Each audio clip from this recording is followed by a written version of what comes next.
Baburaj, welcome.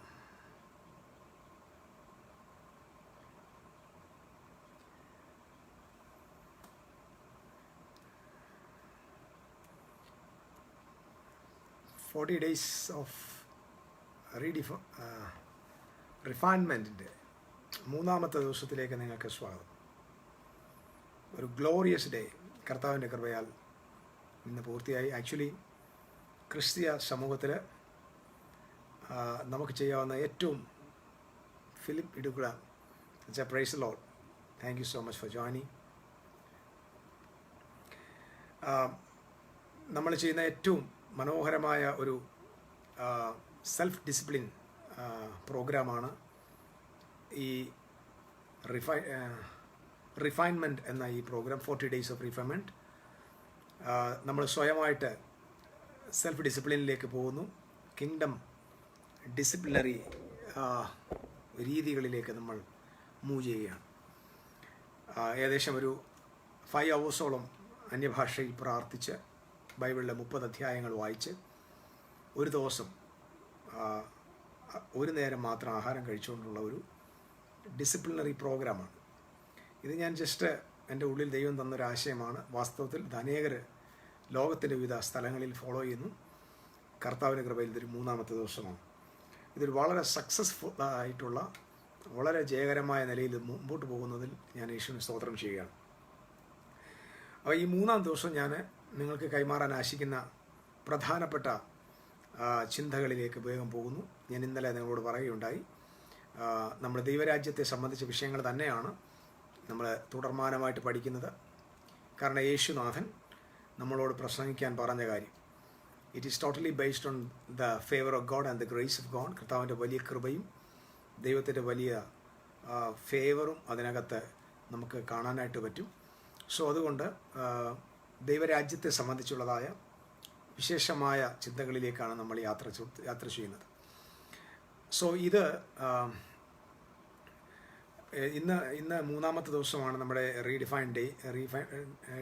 Refinement ഡേയുടെ refine ചെയ്യുക, പ്യൂരിറ്റിയിലേക്ക് നമ്മുടെ ദേഹം ദേഹി ആത്മാവിനെ ഒരുപോലെ പ്യൂരിഫൈ ചെയ്യുന്ന ഒരു നമ്മുടെ കൺവിക്ഷനിലേക്ക്, നമ്മുടെ വാല്യൂ സിസ്റ്റത്തിലേക്ക് നമ്മളെ കൊണ്ടുപോകുന്ന ഒരു ഇറ്റ്സ് എ പവർഫുൾ പ്രോഗ്രാം. എനിക്ക് തോന്നുന്നു ഇത് ചെറിയൊരു ആരവമാണെങ്കിലും വലിയ ഇമ്പാക്റ്റ് ജനങ്ങൾ ഉണ്ടാക്കുന്നു എന്ന വിശേഷം ഞാൻ അറിയിക്കുകയാണ്. ഇവൻ എൻ്റെ ലൈഫിൽ തന്നെ വലിയ മാറ്റങ്ങളാണ് ഇത് മുഖാന്തരം നമുക്ക് അനുഭവിക്കാനായിട്ട് പറ്റുന്നത്. Actually you are starting our life from morning 3 രാവിലെ 3 മണിക്കാണ് ആരംഭിക്കുന്നതെങ്കിലും അമേസിംഗ് ആയിട്ട് കർത്താവിൻ്റെ കൃപയിൽ ഇത് മുന്നോട്ട് പോകുന്നു. നിങ്ങൾക്ക് ഈ കാര്യങ്ങളെ കൂടുതൽ ഫോളോ ചെയ്യാനായിട്ട് ദൈവം അവസരം തരട്ടെന്ന് പ്രാർത്ഥിക്കുന്നു. വ്യക്തിപരമായിട്ട് ഞാൻ നേരത്തെ പറഞ്ഞു, സെൽഫ് എഡ്യൂക്കേഷൻ, സെൽഫ് ഡിസിപ്ലിൻ, ഒറ്റയ്ക്ക് ദൈവസന്നിധിയിൽ നമ്മൾ സ്വയമായിട്ട് നമ്മളെ തന്നെ ഡിസിപ്ലിനിലേക്ക് കൊണ്ടുപോകുന്ന മനോഹരമായ ഒരു പ്രോഗ്രാമാണെന്ന് വേണമെങ്കിൽ പറയാം. കർത്താവിനെ എല്ലാവരെയും ഒരുക്കട്ടെ. നമ്മൾ ഇന്നലെ മുതൽ ചിന്തിച്ചു വരുന്ന വിഷയം what are the keys of the kingdom of God, ദൈവരാജ്യത്തിൻ്റെ താക്കോൽ. അപ്പോസ്തലനായ പത്രോസിനോട് കർത്താവ് ആദ്യമായിട്ട് പറയുകയാണ് സഭ എന്ന വിഷയം പറഞ്ഞ ശേഷം. സഭയെ ഇൻട്രൊഡ്യൂസ് ചെയ്ത ശേഷം തൊട്ടടുത്ത്, അതായത് എക്ലീഷ്യ, ഗോഡ്സ് സിറ്റിസൺസ് അല്ലെങ്കിൽ കിങ്ഡം സിറ്റിസൺസിൻ്റെ അസംബ്ലിയെക്കുറിച്ച്, അല്ലെങ്കിൽ ദൈവത്തിൻ്റെ ഭൂമിയിലെ ലോക്കൽ ഗവൺമെൻറ്റിനെ കുറിച്ച്, അല്ലെങ്കിൽ സിറ്റിസൺസ് റൂളിംഗ് അസംബ്ലിയെക്കുറിച്ച്. ഈ വാക്കുകൾ ഞാൻ വീണ്ടും പറയുന്നത് നമ്മുടെ നാട്ടിൽ നിന്ന് സഭ, ആരാധനാലയം, പ്രാർത്ഥനാലയം എന്ന ചിന്താഗതികൾ ഓരോ ക്രിസ്ത്യാനിയുടെയും മനസ്സിൽ നിന്ന് അപ്രത്യക്ഷമായി ദൈവരാജ്യത്തിൻ്റെ അസംബ്ലിയാണ്, സ്വർഗീയ ഗവൺമെൻറ്റിൻ്റെ ലെജിസ്ലേറ്റീവ് ഫോമാണ് ഇത് എന്ന് ഒരു മനസ്സിലാക്കുന്നത് വരെ നമ്മൾ ഈ പദങ്ങൾ ആവർത്തിച്ചേ പറ്റത്തുള്ളൂ. കാരണം ഇതൊരു പൈനിയർ വർക്ക് പോലെ നമുക്ക് മുമ്പിൽ കൊണ്ടുപോയേ പറ്റത്തുള്ളൂ. ധാരാളം പേര് ഇത് ചിന്തിക്കുന്നു, അതിനായും കർത്താവിന് സ്തോത്രം ചെയ്യും. സോ കിങ്ഡം ഓഫ് ഗോഡിനെ കുറിച്ച് ദൈവം, അല്ലെങ്കിൽ ദൈവസഭയെക്കുറിച്ച് ആദ്യമായിട്ട് ഇൻട്രൊഡ്യൂസ് ചെയ്തപ്പോൾ, ആദ്യമായിട്ട് പറഞ്ഞ നിമിഷം, അതങ്ങോട്ട് പറഞ്ഞു തീരുമ്പോൾ യേശുനാഥൻ പറയുകയാണ്, സ്വർഗരാജ്യത്തിൻ്റെ താക്കോൽ ഞാൻ നിനക്ക് തരികയാണ്. സ്വർഗരാജ്യത്തിൻ്റെ താക്കോൽ, സ്വർഗത്തിൻ്റെ താക്കോൽ എന്നല്ല, സ്വർഗരാജ്യത്തിൻ്റെ താക്കോൽ. സ്വർഗരാജ്യവും സ്വർഗവും തമ്മിൽ ഒന്നാണ് എന്ന് ചിന്തിക്കുന്ന ബഹുസഹസ്രം ജനമുണ്ട് നമ്മുടെ നാട്ടിൽ. നമ്മുടെ ക്രൈസ്തവ സമൂഹത്തിൽ 99% ദൈവമക്കളും ക്രിസ്ത്യാനികളും അല്ലെങ്കിൽ ക്രിസ്തുവിനെ ഫോളോ ചെയ്യുന്നവരും 99% ആളുകളും വിശ്വസിക്കുന്നത് സ്വർഗരാജ്യവും സ്വർഗവും ഒന്നാണ് എന്നാണ്. സ്വർഗരാജ്യം എന്ന് പറഞ്ഞാൽ നമ്മൾ മരിച്ച ശേഷം പോകുന്ന സ്ഥലമാണെന്ന് എന്ന് ധരിച്ചു വച്ചിരിക്കുന്ന 99% ആളുകൾ ഉള്ള ക്രൈസ്തവ ലോകത്തിലാണ് നമ്മളിത് പറയുന്നത്. എന്നാൽ സ്വർഗവും സ്വർഗരാജ്യവും രണ്ടും രണ്ടാണ്. സ്വർഗവും ദൈവരാജ്യവും രണ്ടും രണ്ടാണ്. ദൈവരാജ്യം നമ്മുടെ ഇടയിൽ നിന്നും ദൈവരാജ്യം വന്നിരിക്കുന്നെന്നും സ്വർഗരാജ്യം വന്നിരിക്കുന്നുവെന്നും സ്വർഗരാജ്യം നിങ്ങളുടെ ഉള്ളിലുണ്ടെന്നും കർത്താവ് പലവരും അപ്പോസ്തലന്മാരുടെയും തൻ്റെ വ്യക്തിപരമായ ശുശ്രൂഷയിലും താൻ ആവർത്തിച്ച് പറഞ്ഞ കാര്യമാണ്. അപ്പോൾ സ്വർഗം വേറെ സ്വർഗരാജ്യം വേറെ എന്ന ചിന്ത മറക്കരുത്. സ്വർഗരാജ്യം എന്ന് പറഞ്ഞു കഴിഞ്ഞാൽ സ്വർഗം, അതായത് ഹെവൻലി കിങ്ഡം, സ്വർഗത്തിൻ്റെ സാമ്രാജ്യം ഭൂമിയെ ഇൻവേഡ് ചെയ്യുമ്പോൾ ഭൂമിയിൽ സ്ഥാപിക്കുന്ന ആ രാജ്യത്തിൻ്റെ പേരാണ് സ്വർഗരാജ്യം. ഭൂമിയിലാണ് സ്വർഗരാജ്യം. ദൈവരാജ്യം ഭൂമിയിലാണ്. ദൈവരാജ്യം വിശുദ്ധന്മാരുടെ ഇടയിലാണ്. ദൈവരാജ്യം നിങ്ങളുടെ ഹൃദയങ്ങളിലാണ്. അത് മരിച്ച ശേഷം നമ്മൾ നമ്മുടെ ഹൃദയങ്ങളിലേക്കല്ല പോകുന്നത്. ദൈവരാജ്യം നമ്മുടെ ഇടയിൽ തന്നെയാണ്.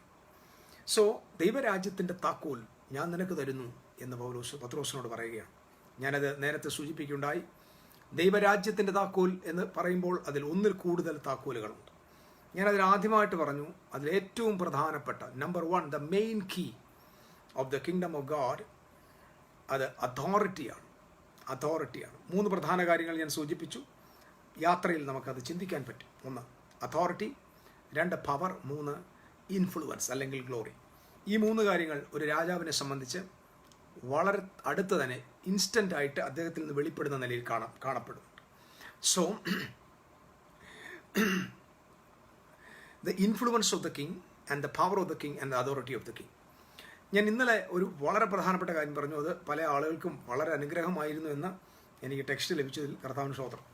അതായത് കർത്താവ് ഭൂമിയിലെ അത്ഭുതങ്ങളെല്ലാം ചെയ്തത് നമ്മൾ ബൈബിൾ വായിക്കുമ്പോൾ സൂക്ഷ്മമായി ചിന്തിക്കേണ്ട ഒരു കാര്യമാണ്. കർത്താവ് ഈ ഭൂമിയിലായിരുന്നപ്പോൾ യേശുനാഥൻ അത്ഭുതങ്ങളും അടയാളങ്ങളും വീര്യപ്രവൃത്തികളും ചെയ്തു. അതെല്ലാം അതിൽ ഒരു 95% അധികാരത്തിൻ്റെ മാനിഫെസ്റ്റേഷൻസ് ആയിരുന്നു. അതായത് miracles of Jesus actually it was the manifestation of the authority of the Lord Jesus Christ. അപ്പം നമുക്ക് പറ്റിയൊരു തെറ്റ്, നമുക്ക് പറ്റിയൊരു അബദ്ധം, we Christians, especially modern younger generation, New ടെസ്റ്റമെൻറ്റിലെ ഇന്നത്തെ വിശുദ്ധ സഭയിലെ വിശുദ്ധന്മാർ, കർത്താവിൻ്റെ വേലക്കാർ, ചെറുപ്പക്കാർ, ഇവാഞ്ചലിസ്റ്റ്, അപ്പോസ്റ്റൽസ്, ഒത്തിരി പേർ, ഇവരെല്ലാവരും everybody is waiting for the power. പവറാണ്. അവർ ശക്തിക്ക് വേണ്ടിയാണ് കാത്തിരിക്കുന്നത്. They are praying and fasting four power receive ചെയ്യണം. പ്രാർത്ഥനകൾ, നമ്മുടെ പാട്ടുകൾ, നമ്മുടെ ആരാധനകൾ ഒക്കെ ഈ ശക്തിയുമായിട്ടുള്ള ബന്ധത്തിൽ. നിങ്ങൾ വേദവസം നന്നായിട്ട് വായിച്ചു നോക്കി. യേശുവിൻ്റെ അത്ഭുതങ്ങളെ നമ്മൾ വായിക്കുമ്പോൾ, യേശുവിൻ്റെ ഭൂമിയിലെ പ്രവൃത്തികൾ നമ്മൾ വായിക്കുമ്പോൾ ഞാൻ അതിശയിച്ചൊരു കാര്യം പറയാം. അവിടെ എങ്ങും ശക്തിയുടെ വാക്കുകൾ കൂടുതലില്ല. അതായത് യേശുവിൻ്റെ ഓരോ അത്ഭുതങ്ങളും അവിടുത്തെ ശക്തിയുടെ പ്രദർശനങ്ങളെന്നൊന്നും അല്ല എഴുതിയേക്കുന്നത്. അതൊക്കെ സിമ്പിളി അവൻ്റെ അതോറിറ്റി ആയിരുന്നു, അധികാരമായിരുന്നു. അപ്പം ശക്തി ഇല്ലയോ എന്ന് ചോദിക്കരുത്. ശക്തി അധികാരത്തിൻ്റെ തൊട്ട് താഴെയാണ്. അധികാരമാണ് ശക്തിയേക്കാൾ മുകളിലുള്ളത്. ഒന്നുകൂടെ പറയാം, ശക്തിയേക്കാൾ അധികാരമാണ് മുകളിൽ നിൽക്കുന്നത്. അതുകൊണ്ടാണ് ഞാൻ നേരത്തെ പറഞ്ഞത്, 10ലധികം മന്ത്രവാദികളുടെ വടിയെ, അവർ ശക്തന്മാരാണ്. മന്ത്രവാദികൾ ശക്തന്മാരാണ്, പവർഫുള്ളാണ്. ശക്തന്മാരായ മന്ത്രവാദികളുടെ പാമ്പായ വടിയെ അധികാരമുള്ള മോശയുടെ വടി വിഴുങ്ങിക്കളഞ്ഞു. മോശയുടെ കയ്യിൽ അധികാരമായിരുന്നു, ശക്തിയല്ല. ശക്തി പ്രദർശിപ്പിക്കാൻ മന്ത്രവാദിക്ക് പറ്റും. ശക്തി പ്രദർശിപ്പിക്കാൻ ഫാൾസ് റിസോഴ്സ് ഉപയോഗിക്കാൻ പറ്റും. ശക്തി പല തെറ്റായ വഴികളിലൂടെ കടന്നു വരും. അതുകൊണ്ടാണ് നമ്മൾ ഇവിടെ രോഗശാന്തി, ദൈവപ്രവർത്തികളൊക്കെ നമ്മുടെ ലോകത്ത് പല സ്ഥലങ്ങളിൽ നമ്മൾ കാണുന്നുണ്ട്. അതിനകത്തൊക്കെ റൂട്ടിലോട്ട് പോയി കഴിഞ്ഞാൽ നമുക്കവിടെ ഒരു ദൈവികത കാണാനായിട്ട് പറ്റില്ല. വളരെ തെറ്റായ മാർഗങ്ങളിലൂടെ ജീവിച്ച്, അല്ലെങ്കിൽ ആ ഒരു മോട്ടിവേഷനിലൂടെ ജീവിച്ചിട്ട് രോഗശാന്തിയും അത്ഭുതങ്ങളും വീര്യപ്രവൃത്തികളും ചെയ്യുന്ന ഒരുപാട് പേരെ നമുക്ക് ലോകത്ത് കാണാൻ പറ്റും. നമ്മളവിടെ എല്ലാം പതറിപ്പോവുകയാണ്. വാസ്തവത്തിൽ നമ്മൾ അറിയേണ്ടത് അവിടെ ആ വ്യക്തികൾ എന്തിൻ്റെ ഓതൻറ്റൈസേഷൻ അല്ലെങ്കിൽ ഏത് അതോറിറ്റിയുടെ കീഴിലാണ് ഇത് ചെയ്യുന്നത് എന്ന് നമ്മൾ ആലോചിക്കണം. കാരണം പവർ എന്നതിനേക്കാൾ പവർഫുൾ അതോറിറ്റിയാണ്. അതോറിറ്റിയുടെ വടിക്ക് പവറിൻ്റെ അല്ലെങ്കിൽ പവർഫുൾ പേഴ്സൺസിൻ്റെ സ്നേക്സിനെ വിഴുങ്ങാനുള്ള കപ്പാസിറ്റി ഉണ്ട്. ഒന്നുകൂടെ പറഞ്ഞു കഴിഞ്ഞാൽ ഈ മോശയുടെ വടി അധികാരത്തെയാണ് കാണിക്കുന്നത്, ബാക്കിയുള്ളവരുടെ മുഴുവൻ വടികൾ ശക്തിയെ കാണിക്കുന്നു. അപ്പോൾ നമ്മൾ പരിശുദ്ധാത്മാവിൽ നിന്ന് ശക്തി പ്രാപിക്കണം എന്ന് പറഞ്ഞ് നമ്മളിങ്ങനെ ഒരുപാട് പേർ ആഗ്രഹിക്കുന്നുണ്ട്. എന്നാൽ അപ്പോസ്തലന്മാർ പരിശുദ്ധാത്മാവിൻ്റെ ശക്തി പ്രാപിക്കുന്നതിന് മുമ്പ് പ്രാപിച്ചത് കർത്താവിൻ്റെ അധികാരമാണ്. ഇത് നിങ്ങൾ ശ്രദ്ധിക്കണം. അതായത് യേശുനാഥൻ ഉയർത്തെഴുന്നേറ്റ ശേഷം ശിഷ്യന്മാർക്ക് പ്രത്യക്ഷമായിട്ട് പറയുന്നത് ഇങ്ങനെയാണ്: സ്വർഗത്തിലും ഭൂമിയിലും സകല അധികാരവും എനിക്ക് ലഭിച്ചിരിക്കുന്നു. സോ ആ അധികാരമാണ് യേശുവിൻ്റെ കയ്യിലിരുന്നത്. യേശു ആ അധികാരമാണ് ശിഷ്യന്മാരുടെ കയ്യിലോട്ട് കൊടുത്തത്. ഈ അധികാരം വാങ്ങിച്ചിട്ട് അല്ലെങ്കിൽ ഈ അധികാരത്തെ അവരുടെ മേലേക്ക് ദൈവം ഡെലിഗേറ്റ് ചെയ്യുക, അവർക്ക് കൊടുക്കുക, അത് പകരുകയാണ്. അപ്പം ഇപ്പോൾ ശിഷ്യന്മാർ സ്വർഗത്തിലും ഭൂമിയിലും സകല അധികാരവും പ്രാപിച്ച യേശു ക്രിസ്തുവിൻ്റെ അധികാരത്തിലാണ് നിൽക്കുന്നത്. ഈ അധികാരത്തിൽ നിൽക്കുന്നവരോട് പറയുകയാണ്, you just wait for the power of the holy spirit. അപ്പം പരിശുദ്ധാത്മാവിൻ്റെ ശക്തിക്ക് വേണ്ടി നിങ്ങൾ കാത്തിരിക്കും. അപ്പം നമുക്ക് പറ്റിയ വലിയ അബദ്ധം, നമ്മൾ ശക്തിക്ക് വേണ്ടിയുള്ള ദാഹമായിരുന്നു. പക്ഷെ നമുക്ക് കൈവിട്ടു പോയത് എന്താണ്? നമ്മൾ അധികാരത്തെ കൈവിട്ടുപോയി. അപ്പോൾ ദൈവരാജ്യത്തിൻ്റെ ഏറ്റവും പ്രധാനപ്പെട്ട താക്കോലിലൊന്ന് ദൈവത്തിൻ്റെ അധികാരമാണ്, അതോറിറ്റിയാണ്. അതുകൊണ്ടാണ് ദൈവത്തിൻ്റെ രാജത്വത്തിൻ്റെ ഏറ്റവും വലിയ സൈനായിട്ട് ചെങ്കോലിനെ നമുക്ക് കാണാനായിട്ട് പറ്റും.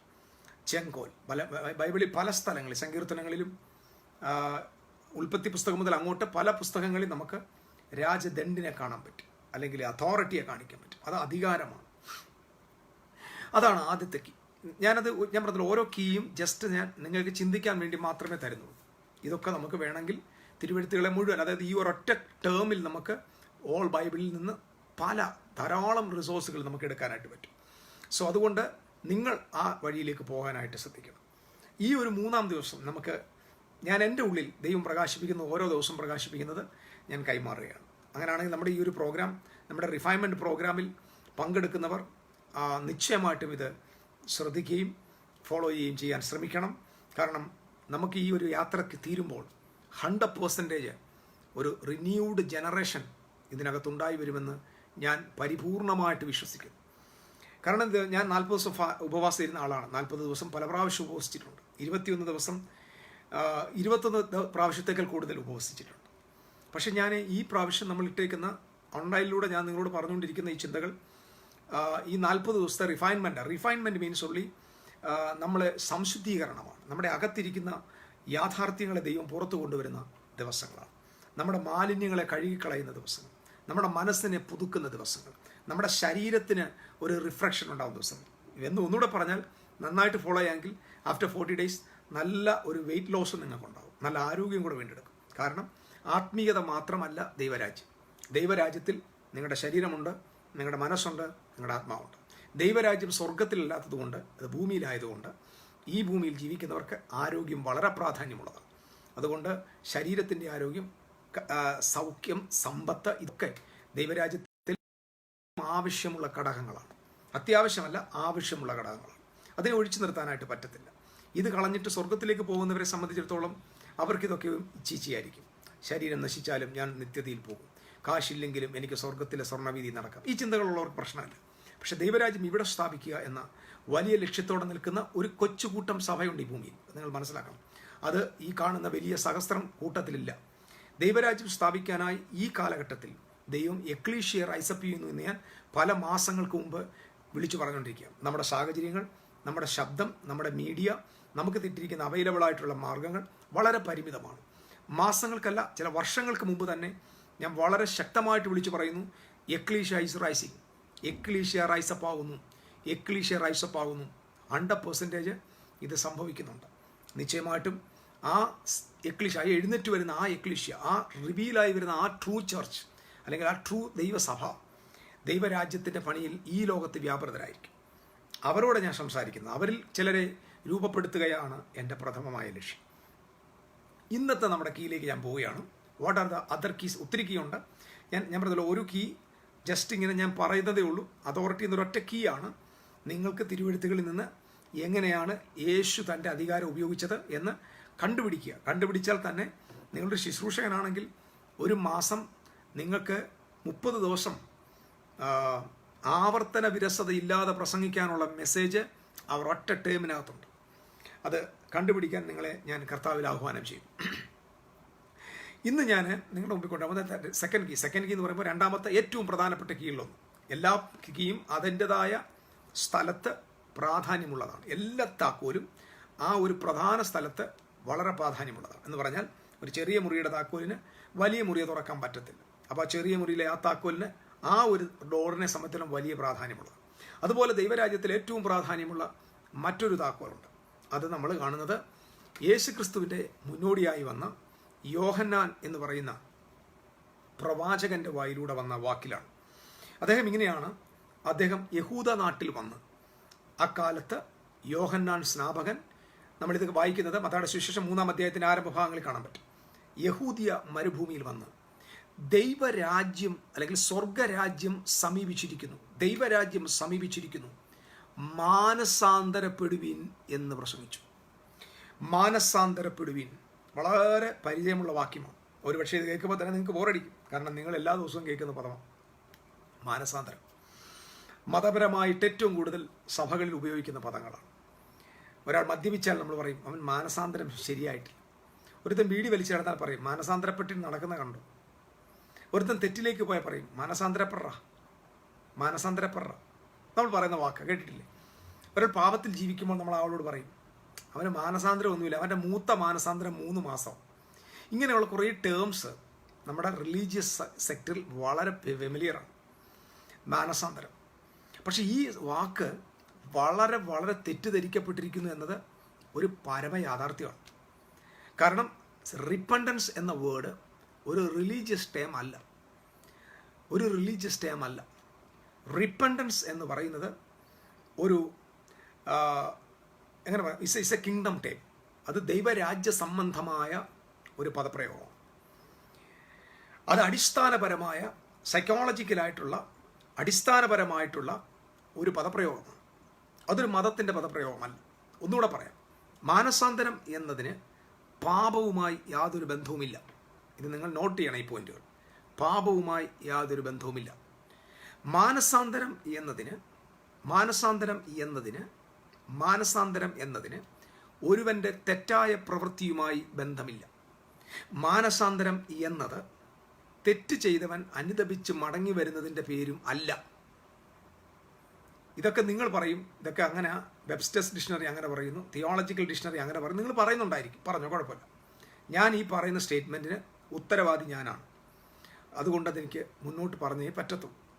സോ ഒരാൾ പാപം ചെയ്യുമ്പോൾ ആ പാപത്തിൽ നിന്ന് അനുതപിച്ച് മടങ്ങി വരുന്നതിൻ്റെ പേരല്ല മാനസാന്തരം. കാരണം പാപത്തിൽ നിന്നുള്ള മടങ്ങി വരാനല്ല മാനസാന്തരം. മാനസാന്തരം എന്ന പദം യഥാർത്ഥത്തിൽ പാപവുമായിട്ട് ഡയറക്റ്റ് ബന്ധമില്ല. ഒന്നുകൂടെ പറയാം, ഡയറക്റ്റായിട്ട് പാപവുമായിട്ട് മാനസാന്തരം എന്ന പദത്തിന് ബന്ധമില്ല. കാരണം മാനസാന്തരം എന്ന പദം മനസ്സുമായി ബന്ധമുള്ള ഒരു കാര്യമാണ്, മനസ്സുമായി ബന്ധപ്പെട്ട കാര്യമായതുകൊണ്ട് അത് പാപവുമായിട്ടുള്ള ബന്ധം അല്ല അവിടെ സൂചിപ്പിക്കുന്നത്. Change your mind.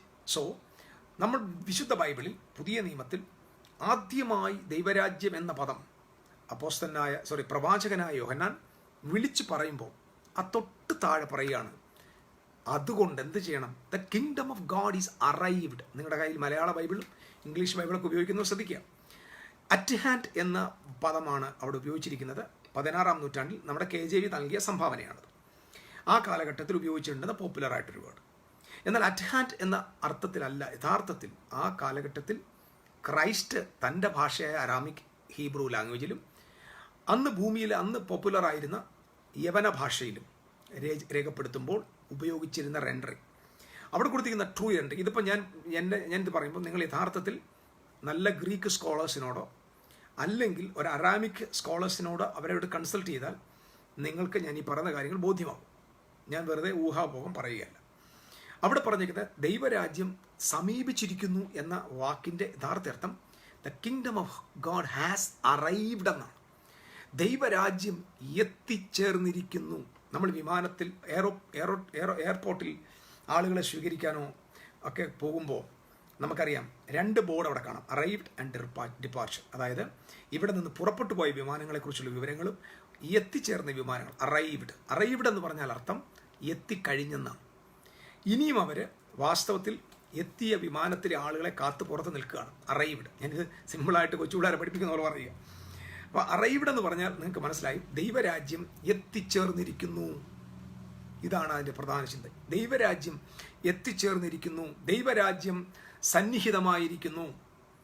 അതായത് കയ്യെത്തുന്ന ദൂരത്ത് നിൽക്കുന്നതല്ല, ദൈവരാജ്യം സമീപിച്ചിരിക്കുന്നു എന്നുമല്ല, എത്തിച്ചേർന്നിരിക്കുന്നു. കാലം തികഞ്ഞു എന്ന് പറഞ്ഞാൽ ടൈം ഫുൾഫില്ലായി, ഇനിയും വെയിറ്റിംഗ് ഇല്ല. കഴിഞ്ഞ ഏത് കാലമാണ് തീരുന്നത്? ആദത്തിന്റെ വീഴ്ച മുതൽ സ്വർഗം കാത്തിരുന്ന കാലം, ആദം വീണ കാലം മുതൽ ദൈവം ഭൂമിയിൽ സ്ഥാപിക്കാൻ ആഗ്രഹിച്ച ദൈവരാജ്യത്തെ ഭൂമിയിൽ കൊണ്ടുവരാൻ വേണ്ടി അവിടുന്ന് കുറിച്ചു വെച്ച സമയം, ആ സമയത്തിൻ്റെ പെർഫെക്റ്റ്നെസ് വന്നപ്പോൾ, അതിൻ്റെ ഫുൾനെസ് വന്നപ്പോൾ ബൈബിൾ പറയുന്നു, യോഹന്നാനെ ദൈവം അയച്ചിട്ട് പറയുന്നു, രാജ്യം സമീപിച്ചിരിക്കുന്നു. ഞാൻ ഈ പറയുന്ന ചിന്തകൾ, ഇന്ന് ഞാൻ പറയാൻ പോകുന്ന ഈ കേസ് 2-3 ദിവസങ്ങൾ ഞാൻ പോകും എന്നാണ് എൻ്റെ ഒരു ധാരണ. ദൈവാത്മാവ് നയിക്കുന്നത് പോലെ ഞാൻ അങ്ങനെ പറഞ്ഞതിൻ്റെ കാരണം അത്ര വലിയ ഒരു ചിന്തകൾ ഇനി നിങ്ങളോട് പറയാനുണ്ട്. ഇത് കിങ്ഡം ഓഫ് ഗോഡുമായിട്ട് ബന്ധം എന്നതിന് ഞാൻ ചില ആധാരങ്ങൾ വിശുദ്ധ ബൈബിളിൽ നിന്ന് കൊണ്ടുവരാനായിട്ട് പോവുകയാണ്. ഞാൻ ഇത് നിങ്ങൾക്ക് മനസ്സിലാക്കി തരാനായിട്ട് യോഹന്നാന്റെ സുവിശേഷം 1-ാം അധ്യായത്തിലേക്ക് 1 മിനിറ്റ് നിങ്ങളുടെ ശ്രദ്ധയെ കൊണ്ടുവരിക. ഇച്ചിരി ക്രിട്ടിക്കലായിട്ടുള്ളൊരു പഠനമായതുകൊണ്ട് എൻ്റെ കേൾവിക്കാർ ദയവായിട്ട് നിങ്ങൾ ശ്രദ്ധയെ ഇതിൽ കൊണ്ടുവരണം എന്ന് ഞാൻ യേശു ക്രിസ്തുവിൻ്റെ നാമത്തിൽ താഴ്മയോട് അപേക്ഷിക്കുക. യോഹന്നാന്റെ സുവിശേഷം 1-ാം അധ്യായത്തിൽ ഇങ്ങനെ, ആദിയിൽ വചനമുണ്ടായിരുന്നു, ലോഗോസ്. വചനം ദൈവത്തോട് കൂടെ ആയിരുന്നു. വചനം ദൈവത്തോട് ഫേസ് ടു ഫേസ് ആയിരുന്നു. അങ്ങനെയാണ്. അതായത് വചനം ദൈവത്തോട് മുഖാമുഖമായിരുന്നു. അത് ആക്ച്വലി മ്യൂച്വൽ ഇൻഡ്വെല്ലിംഗ് എന്ന അർത്ഥത്തിലാണ്. ദൈവത്തോട് കൂടെ ആയിരുന്നു എന്ന് പറഞ്ഞാൽ ദൈവത്തിന് അടുത്ത് വന്നിരിക്കുക എന്നല്ല. ദൈവത്തോട് മ്യൂച്വലി ഇൻഡ്വെൽഡ് ആയിരുന്നു, ഫേസ് ടു ഫേസ് റിലേഷൻഷിപ്പിലായിരുന്നു. വചനം ദൈവം ആയിരുന്നു. വചനം എന്നത് വെറും വോക്കൽ എക്സ്പ്രഷൻ അല്ല, it was logos was God, ദൈവമായിരുന്നു. സകലവും അവൻ മുഖാന്തരം ഉളവായതൊന്നും അവനെ കൂടാതെ ഇതെല്ലാം ഞാൻ പറഞ്ഞല്ലോ, ഇതെല്ലാം സാഗര സമമായ വാക്യങ്ങളാണ്. വെറുതെ ഞാൻ ഇതിനകത്തിരുന്ന് നമ്മുടെ നാട്ടുഭാഷ തള്ളുകയല്ല. വേദപുസ്തകത്തെ പഠിക്കുന്നവർക്കറിയാം, ഈ ഓരോ വാക്യങ്ങൾ സാഗര സമമായി എത്ര നിങ്ങൾ ഡിഗ് ചെയ്യുന്നു അതിനനുസരിച്ച് ഇതിനകത്ത് പ്രഷ്യസ് ആയിട്ടുള്ളത് പുറത്തു വരും. അതുപോലെ ഒരു വാക്യമാണ്. ഞാൻ കുറേ വർഷങ്ങൾ വായിച്ചിട്ടും ഇന്ന് വരെ പൂർണ്ണമായിട്ട് മനസ്സിലാകാത്ത വാക്യം. ഉളവായതൊന്നും അവനെ കൂടാതെ ഉളവായതല്ല. ഇതൊക്കെ ശ്രദ്ധിക്കണേ. അവിടെ എഴുതിയേക്ക് നോക്കി, ആദ്യം വചനം ഉണ്ടായിരുന്നു, വചനം ദൈവത്തോടെ, വചനം ദൈവമായിരുന്നു, അവൻ മുഖാന്തരം സകലതും ഉളവായി, സകലതും അവൻ മുഖാന്തരം. ഉളവായതൊന്നും അവനെ കൂടാതെ അല്ല ഉളവായത്. അടുത്തത്, അവനിൽ ജീവൻ ഉണ്ടായിരുന്നു, ജീവൻ മനുഷ്യരുടെ വെളിച്ചം ആയിരുന്നു. ഈ അവനിൽ ജീവൻ ഉണ്ടായിരുന്നു എന്നൊക്കെ പറയുന്നത് അതിൻ്റെ ഒരു പഴയ സ്ക്രിപ്ചർ, പഴയ ഒരു മാനുസ്ക്രിപ്റ്റിൽ കൊടുത്തിരിക്കുന്നത് ക്രിസ്തുവിൻ്റെ ജീവൻ സകലത്തിലും ഉണ്ടായിരുന്നു എന്നൊരർത്ഥമാണ്. ഞാൻ അതിലേക്ക് ഒത്തിരി കോംപ്ലിക്കേറ്റഡായി പോകുന്നില്ല, നിങ്ങളുടെ റിസർച്ചിൽ പൊയ്ക്കൂ. അവനിൽ ജീവൻ ഉണ്ടായിരുന്നു, ആ ജീവൻ മനുഷ്യരുടെ വെളിച്ചമായിരുന്നു. മനുഷ്യരെ കൊണ്ടുവരിക, നിങ്ങൾ ശ്രദ്ധിക്കണം. വെളിച്ചത്തെ ഇൻട്രൊഡ്യൂസ് ചെയ്തു. ഇവിടെ 3 പ്രധാനം: ദൈവ സ്നേഹത്തെ കാണാൻ പറ്റും, ദൈവത്തിൻ്റെ ജീവനെ കാണാൻ പറ്റും, ദൈവത്തിൻ്റെ വെളിച്ചത്തെ കാണാനായിട്ട്. ലൈറ്റ് ആൻഡ് ലവ്, ഈ 3 കാര്യങ്ങൾ ഇതിനകത്ത് പ്രധാന തീമാണ്. മനുഷ്യരുടെ വെളിച്ചമായിരുന്നു. നോക്കണേ, മനുഷ്യനെ കൊണ്ട് ഇൻട്രൊഡ്യൂസ് ചെയ്യുക. ജീവൻ മനുഷ്യരുടെ വെളിച്ചമായിരുന്നു. ജീവൻ മനുഷ്യരുടെ വെളിച്ചമായിരുന്നു. ജീവൻ മനുഷ്യരുടെ വെളിച്ചമായിരുന്നു. ഞാൻ വിശ്വസിക്കുന്നു ഇത് ഈ പറയുന്ന പദം it's not talking about the created Adam and humanity. ഈ പറയുന്ന പദപ്രയോഗം ഇത് ആദമിനെ മണ്ണിൽ നിന്ന് സൃഷ്ടിച്ചിട്ട് മനുഷ്യനെ കുറിച്ചല്ല, ഭൂമിയിൽ പിറന്ന മനുഷ്യരെ കുറിച്ചല്ല, മറിച്ച് പരിശുദ്ധ തൃത്വത്തിൽ പിതാവ്, പുത്രൻ, പരിശുദ്ധ റൂഹ അവരുടെ ഉള്ളിൽ സൃഷ്ടിച്ച മനുഷ്യനെക്കുറിച്ച് ഞാൻ 100% വിശ്വസിക്കുന്നതാണ്. അവനിൽ, അല്ലെങ്കിൽ ജീവൻ മനുഷ്യരുടെ വെളിച്ചം ആയിരുന്നു. ജീവൻ, ഞാൻ അങ്ങോട്ട് പോയി കഴിയുമ്പോൾ നമുക്ക് ഭയങ്കര ഇൻട്രസ്റ്റിംഗ്. ഞാനത് അങ്ങോട്ട് പോകാതെ തിരിച്ചു വരിക. So it's talking about the humanity in the Lord, in the Trinity. തൃത്വത്തിനകത്ത് വെളിപ്പെട്ട് നിൽക്കുന്ന ആ മനുഷ്യനെ കുറിച്ചാണ്. ഇനി നോക്കിയേ, വെളിച്ചം ഇരുളിൽ പ്രകാശിക്കുന്നു. പോട്ടെ, ഇരുളോ അതിനെ പിടിച്ചടക്കിയില്ല. അടുത്ത വാക്യം 6. ദൈവം അയച്ചിട്ട് ഒരു മനുഷ്യൻ വന്നു. ദൈവം അയച്ചിട്ട് ഒരു മനുഷ്യൻ വന്നു. ദൈവം അയച്ചിട്ട് ഒരു മനുഷ്യൻ വന്നു. ഈ പദം നിങ്ങളുടെ മനസ്സിൽ വെക്കണം. ദൈവം ജനിപ്പിച്ച മനുഷ്യൻ എന്നല്ല, ദൈവം അയച്ചിട്ട് ഒരു മനുഷ്യൻ വന്നു. അയച്ചു, ദൈവം സെൻഡ് ചെയ്ത ഒരു മനുഷ്യൻ. പുത്രനെ കുറിച്ച് പറയുന്നുണ്ട്, ദൈവത്താൽ അയക്കപ്പെട്ടവൻ. ഇവിടെ ദൈവം അയച്ച മറ്റൊരു മനുഷ്യനെ ഇൻട്രൊഡ്യൂസ് ചെയ്യാം. ദൈവം അയച്ചിട്ട് ഒരു മനുഷ്യൻ വന്നു. ഇതിനെക്കുറിച്ച് ഒരു പഠനമുണ്ട്. ആ പഠനത്തിൻ്റെ ഒരു ചെറിയ ശാഖ നിങ്ങളുടെ മുമ്പിൽ ഞാൻ സൂചിപ്പിക്കും. അതായത്, ദൈവം അയച്ചിട്ട്, ഇയാൾ വന്നിട്ട് ഇയാൾ എന്താ പറഞ്ഞു നോക്കി. ദൈവം അയച്ചിട്ട് ഒരു മനുഷ്യൻ വന്നു. അവന് യോഹന്നാൻ എന്ന് പേർ. അവൻ സാക്ഷ്യത്തിനായി, താൻ മുഖാന്തരം എല്ലാവരും വിശ്വസിക്കേണ്ടതിന് വെളിച്ചത്തെക്കുറിച്ച് സാക്ഷ്യം പറവാൻ തന്നെ വന്നു. It is too much. ഇയാള് യേശുക്രിസ്തുവിന് മുമ്പേ വന്ന് പ്രസംഗിച്ച ആളാണ്. ഇയാള് യേശുക്രിസ്തുവിന് മുമ്പേ വന്ന് പ്രസംഗിച്ച ആളാണ്. പക്ഷെ ഇയാൾ വന്നത് എന്തിനെന്നാ പറഞ്ഞേക്കുന്നത്? വെളിച്ചത്തിന് സാക്ഷ്യം പറയാൻ വന്നതാ. സാക്ഷി എന്ന് പറഞ്ഞാൽ അക്ഷി കൊണ്ട് കാര്യങ്ങളെ വീക്ഷിച്ചവനെന്നാ. അപ്പൊ യേശുക്രിസ്തു ഭൂമിയിൽ വന്ന് വെളിപ്പെടുത്താൻ പോകുന്ന വെളിച്ചത്തെക്കുറിച്ചല്ല താൻ പ്രസംഗിച്ചത്. തൻ്റെ പ്രസംഗം സാക്ഷ്യമായിരുന്നു, വെളിച്ചത്തിൻ്റെ സാക്ഷിയായിരുന്നു. വെളിച്ചത്തിൻ്റെ സാക്ഷി. യേശുക്രിസ്തു മിനിസ്ട്രി ചെയ്യുന്നതിന് തുടങ്ങുമ്പോൾ വാസ്തവത്തിൽ യോഹന്നാൻ ഭൂമിയിൽ നിന്ന് തീർന്നു. യേശുക്രിസ്തുവിൻ്റെ ട്രൂ മിനിസ്ട്രി ആരംഭിക്കുമ്പോൾ യോഹന്നാൻ ഇവിടെ നിന്ന് വഴിമാറിക്കൊടുത്തത്. യോഹന്നാൻ വഴി മാറിയ ശേഷമാണ് യേശുവിൻ്റെ രാജ്യത്തിൻ്റെ ശുശ്രൂഷ തുടങ്ങിയത്. അത് വലിയ വേറൊരു സബ്ജക്റ്റാണ്.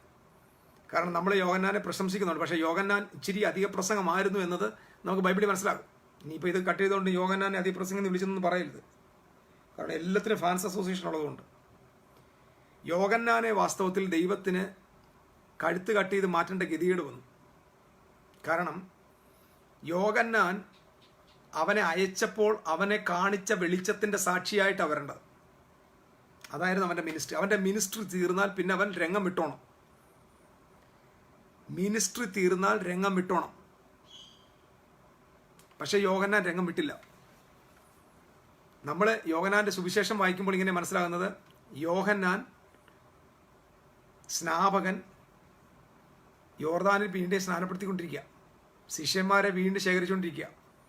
തൊട്ടപ്പുറത്ത് കർത്താവിൻ്റെ ശുശ്രൂഷ ആരംഭിക്കുക.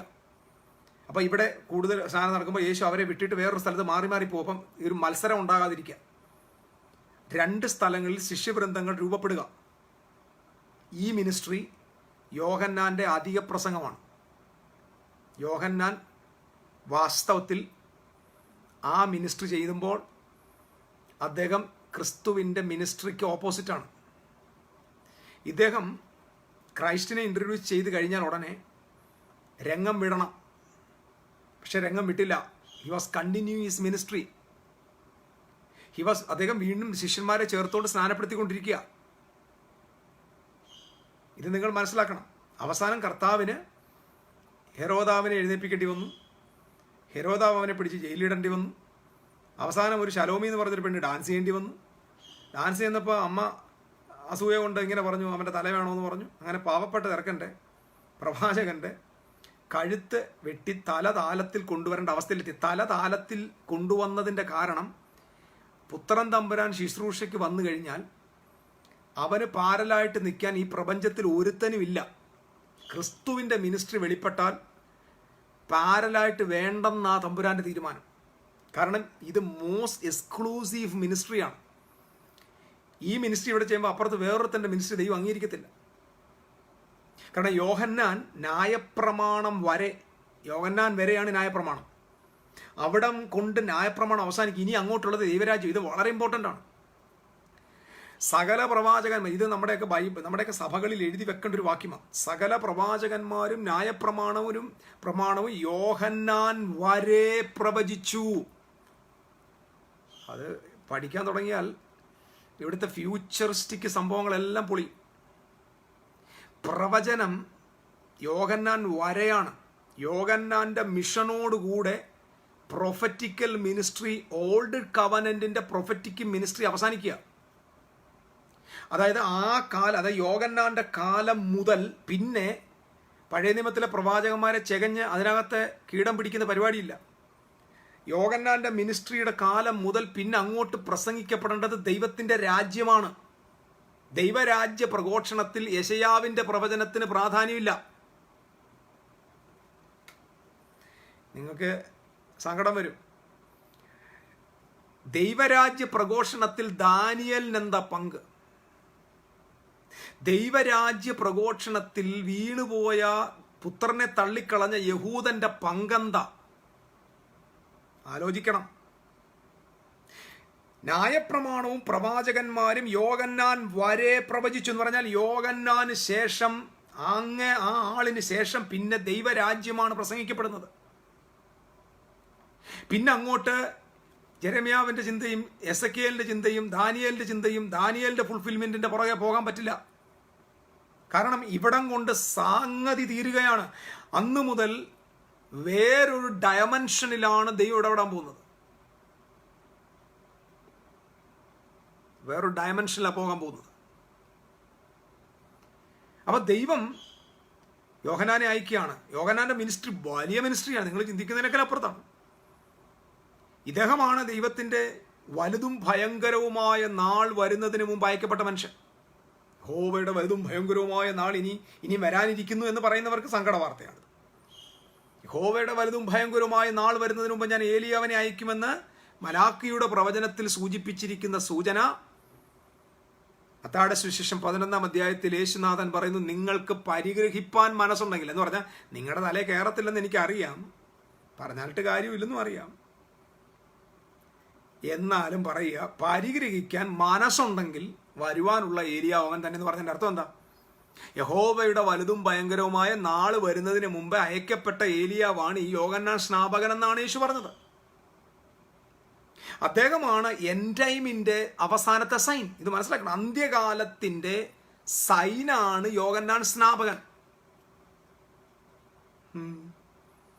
അദ്ദേഹത്തിന്റെ പ്രസംഗം നിങ്ങൾ കേട്ടിട്ടില്ലേ? വീശുമുറം ആരുടെ കയ്യിൽ? യേശുവിന്റെ കയ്യിലുണ്ട്. അവൻ കളത്തെ മുറ്റും വെടിപ്പാക്കി, കതിര് അവൻ ഗോഡൗണിൽ സ്റ്റോറിൽ ശേഖരിക്കും, പതിര് തീയിലിട്ട് ചുട്ടുകളയും. കോടാലി അവന്റെ കയ്യിലുണ്ട്. അത് എവിടെ കൊണ്ടുവച്ചിരിക്കുന്നു? വൃക്ഷത്തിന്റെ ചുവട്ടിൽ വെച്ചിരിക്കുന്നു. ഇത് അന്ത്യകാലത്ത് സംഭവിക്കാൻ പോകുന്ന കാര്യമല്ല. സ്നാനപ്പെടാനായിട്ട് വന്ന പരീശന്മാരോടും ശാസ്ത്രിമാരോടും ഈ പ്രവാചകൻ വിളിച്ചു പറയാ, സർപ്പത്തിന്റെ സന്തതികളെ, പാമ്പിന്റെ മക്കളെ, പിശാചിന്റെ പിള്ളേരെ, വരുവാനുള്ള കോപത്തിൽ നിന്ന് തെറ്റിയൊഴിയുക നിങ്ങളെ ഉപദേശിച്ചതാര് എന്ന് ചോദിക്കുക. നമ്മൾ ഇന്നും ഒരാൾ സ്നാനം ഏൽക്കുമ്പോൾ എടുക്കുന്ന ബൈബിൾ സ്റ്റഡിക്കകത്ത് ഈ പദങ്ങൾ ഉപയോഗിക്കാറുണ്ട്.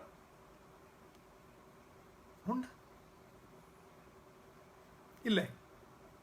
ഇന്നും ഒരാൾ സ്നാനം ഏൽക്കുമ്പോൾ ആളുകൾ ഇത് തന്നെ പറയാറില്ലേ? വരുവാനുള്ള കോപത്തിൽ നിന്ന് ഒഴിഞ്ഞിരിക്കുവാൻ സ്നാനം ആണോ? യോഹന്നാനെ അയച്ചത് എന്തിനാ? യഹോവയുടെ വലുതും ഭയങ്കരമായ നാൾ വരുന്നതിന് മുമ്പ്, തൊട്ടു മുമ്പ് ആരെ അയക്കും? യോഹന്നാനെ അയച്ചു. അദ്ദേഹത്തിന്റെ പ്രസംഗം എന്താണ്? അദ്ദേഹത്തിന്റെ പ്രസംഗം രാജ്യത്തെ ഇൻട്രൊഡ്യൂസ് ചെയ്യണം. രാജ്യത്തെ ഇൻട്രൊഡ്യൂസ് ചെയ്താൽ അർത്ഥം എന്താ? ന്യായപ്രമാണവും കവനന്റും ആ കവനന്റൽ എസ്കറ്റോളജിയും കവനന്റൽ ഫുൾഫിൽമെന്റും അവസാനിക്കാൻ തീരാൻ പോവുകയാണ്. ഈ സംഭവങ്ങളെല്ലാം തീരാൻ പോവുക. കാരണം ഇനി ഈ കിങ്ഡം ഓഫ് ഗോഡിനകത്ത് നിന്റെ എൻഡൈമും നിന്റെ അന്തിക്രിസ്തുവും സംഭവങ്ങൾ വരരുത്. കാരണം ദൈവരാജ്യത്തിനകത്ത് ആന്റി ക്രൈസ്റ്റ് ഇല്ല. ഇത് മനസ്സിലാക്കണം.